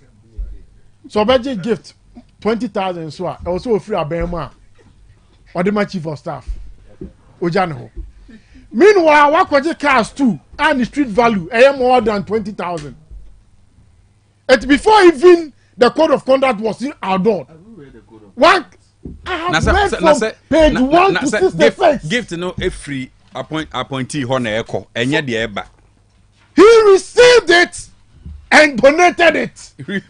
Where is the receiving point? That's what he said. What's the receiving point? So John, I didn't John can. Oman paying John Mahama, I didn't okay. He has received 2 cars and donated it to state. In the first place, there was no even need for you. There was no need for you to even take them. So if you meant anyway, what in you were any going case, to do, or receiving and son a code of conduct neighbor. So let's go. Or receiving that bang and a code of conduct neighbor that bang. Na wabodete. Is that one I can answer? I bet you more launching code of conduct or donating can. See, or be a war ban or manifesto promise. What can you? No, I did. I did just my donate. Or be a BGB. No, I donate. Or be a BGB. No, I donate me. It's no wonder. All right. But Mahmoud say, MMDC so now and Eswa Atino. Ama drivers and relief. Yes, passengers, yes. So first now na me kwa kropon. Me fa tro. Na de me free Ketia. E kwa kropon straight. Na me tua 5 cedis 50 pesos no. Enne. Omo de me kosi G. Na ma fa kosi Sofolai. Na ma fa kosi Ebuakwa. Na ma fa kosi Akropon. Me do na ma boka 30 cedis. And there, dollar about former emu ayemre. Now your base be an echo. Your bridge, your friend bridge as you could do banku. Obi onim hobia cash. November, ye be campaign we are near kwa waje banku na 5 cedis. And what you are cash me call 15 kwa mame. Me 15 me fukitwa we mame. Omo na gobe omo dwe se gobe. They take solace in gobe no. Ene omu kam ogobe na first we see 1001 miss gobe na ye 001 na je amanfo no ene people cannot even afford gobe no ene light now you see a major component about agenda 24-hour economy ene me ho me ba na edum no meanwhile you the 14%. It's Ghana for this is the real this is the real Ghana that they are experiencing, not the 12.5 or 13.7%, whatever decrease in the dollar. And therefore one say the real life situation. Meanwhile, the nominal value and the real value. The real value, the Ghana for experience, and I make a channel. All right, okay, thank you. 94. We a very short one. I'm confirming Quada so MC Fija Kwabre Sat Bekwai, Setra Franklin Swami KMA, Ascoreman Obuase Municipal, Offenso Municipal, Otafo Municipal, Ofurikro Municipal. I confirm Munina Enra 5. You confirm Yomo. Out of the 11, Yenu Abema Ishak Sali Abekwai. Can we have the videos? Yeah, your MC in the shot. Mami Fakunya is na menchia minua Gabriel Sedu. Baby obi. And right friend Gabriel, I need you friend cry and baby obi amechia no. Inipa de sana abrabonetie unuanya na wadanase. Unse press conference where say manage ho and our supporting no. Me catch the minua Gabi say M1 no. But when tie me futu ene I'm wishing him the best because once me free be quiet. That's right. And it is so to me boy adwuma ni ya at least sunsun so no e bi beka e beka me. Exactly. And I'm wishing him the best. And one you see there's no need for obia say okwakotua losing bonus bia baby out. No, let's you hear omu to work now. Let's allow them to come and work so that sadie ebono omo share no omo nya skills bia amfan se no say ya ma ba mu ntem na ya nya obia ansoma obia. Let them come and let them start working. Oba me ho a atwema wo bia Janoff. Mate so omo de ama emba ano ye PC. Minua no makanfo omo ho no omo bu na afu. Say omo nte ase say ye de akoma emba. But no omo to aba no mai. Nti say de omo to mai na de Mahama so achu so amomo a omo be fa ne sa no omo a confirm no. We are hoping say they can do something better. But baby omo start here free ne there. The way asro ne nya no menya sure say nya any effect or ase no. Nti let's hope say they will keep on confirming them. Exactly. Yeah. For them to perform for us to see. We know say some of them they already know they don't even have anything to give, so we are not worried about whatever is going on. To me, we show all the best. But this time round, anyway, idea about Kwame anyway. I said here that was an end. I said, yeah, who say MMDCs no, any MPs no, baby orphan constituencies especially. Kambo for development. They should change the idea and as a perception of people. Said your man for beginning say, oh, we MPP ni. We share on my Juma win so come bomb no more year Juma fe. They almost changing narratives no. Cash mamen kasa diri. Aseme. John Mahama ne finance minister already budget no. Or say Obama assembly members allowance. Alawano, yeah. Masa. The demands assembly members ni be ansa no ma confirm no. Na so mun jai sa de no mo ye. Oh, dear question answer. Demands omo ye ansa no ma confirm no. Ano de on. Masa. Now we said the aqua file and me say muda ho. Masa. Any answer I didn't I microphone no mo. Anya assembly nya betre. Atuma municipal. South baby and South. Oh, who say omo din kan ye appointees. Oh, that be honestly speaking, Mr. Monsamin, they were more judging omo ho nti we dey. Anke simple cry. Ghana for nti ade ndu o say kan. Skaji abem. Baby a na enke bia constituency chairman. Wo dey Mr. Monsamin. Omo din kan appointee or government appointees no. And no matter take and train position. So once it did not go well with any panel we will vote against. And demand sir. Cash. Kevia to so eba ne say nipa 3 no. Say bia ye bo same kwa odi na say mo se mo mpe no a. Tu na ka we chen si mfa mu bia so ma. De bia nkofo bi on ma beko go de akokọ na mfa mo ho. Say ya fa tu no bi ha ma. They don't care. Yeah, no. Eti tu omofo e bia na. And start national security any those investigations. Nkofo ni bi on mo a. Ba ko dia you say gabin dey kwasen go. Mr. Ponsan yan ko. Dr. Cash. You better masepa ni akwanya amode amaye na yasre se Ghana for mum ye nyina yenye baako na yemfa sunsumpa entai John Dramani Mahama ene na pamfo achi papa yi said ye wo baaye o si hihye ne ma no bibia da di pefe se na second coming no ni focus pa ye economy no honti na mesomani age se focus no be ye economy ni dia ye nyina ye ho betoye na se komfo hye enkomboni se kuro bebo a wotimu biu enti kuro na bebo no me de ka me mpaye mu a ye nyansa ne ade ye wo bia moma ye mfanta papa ye chi ne mo mpaye ma no na Dr. Cash udi ne hunam senti ye ba so se ya ne wo se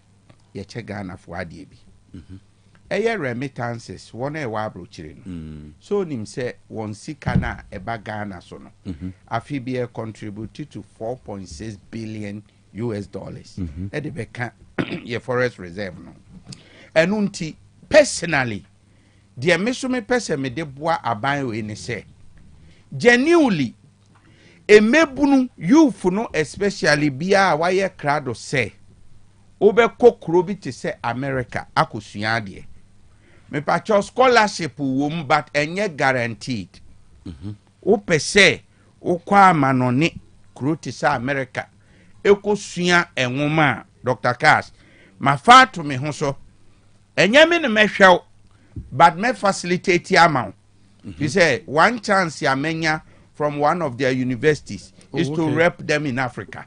I see. Enti chance ya metimi abie e de ama Ghana youth no if say see ma youth no kwan kosua de outside there one the remittances beba ti youth a wutie mi a opese ukokro US to be specific opese enter any university for graduate studies and postgraduate studies no obetimi every chime doc when wadawroma memfa number no ntodwa 0244 448761 0244 44 87 61 so ye youth ana wanyini opese kwa America ko sua de doctorate PhD whatever bra na yenya nhyehyeye na ebeboa wo ama so atimi abeboa economy na doc me da say spokesperson doc yeah dedi kame yenda asantemaya ase yenda assembly members ase unim say we council of state elections na tensions no were high entre hane mu nsem bebre but say nominations no buy no said yenya no confirmations no contentem no clearly assembly members no omubom homode e be hye babia edaso ye din no mo hwe na ndimanum ya no yenye na yeyim free ho said raffle kano even though the bibi kakra be bata ho asante mpuntu ya aka kire nti yeye ne ntema be boa ama saa sinage na ye pewo assembly ehyehyɛ yi mu no ya timi aboa ma continuity wonim sɛ nye owura zuba oba ntema na nka adwuma ne ya de ama regional minister pa because ono ana ekono oba nti sɛ other assemblies no so mu well constituted no mu yo modwuma more regional minister nanti be rebe no so bete and he will be able to focus on other things as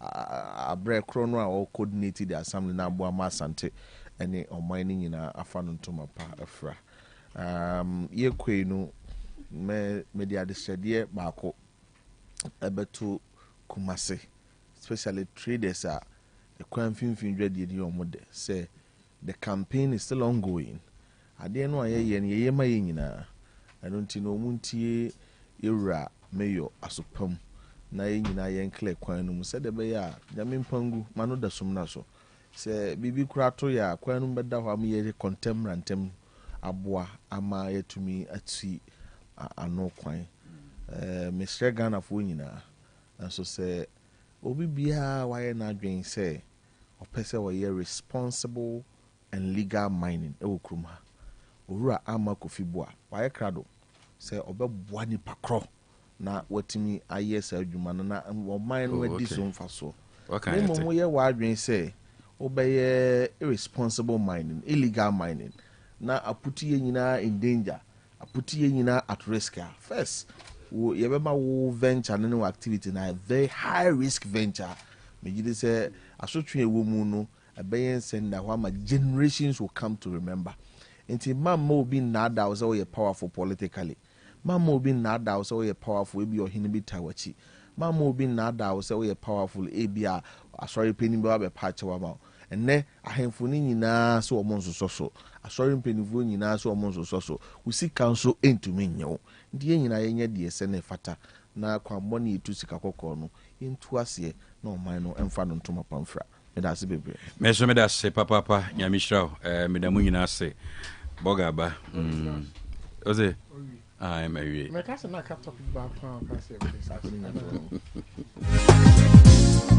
although you didn't say my young way, the mirror quite and I need you that I don't fool Reggie any Chromo there, baby, I reboss be a running in job,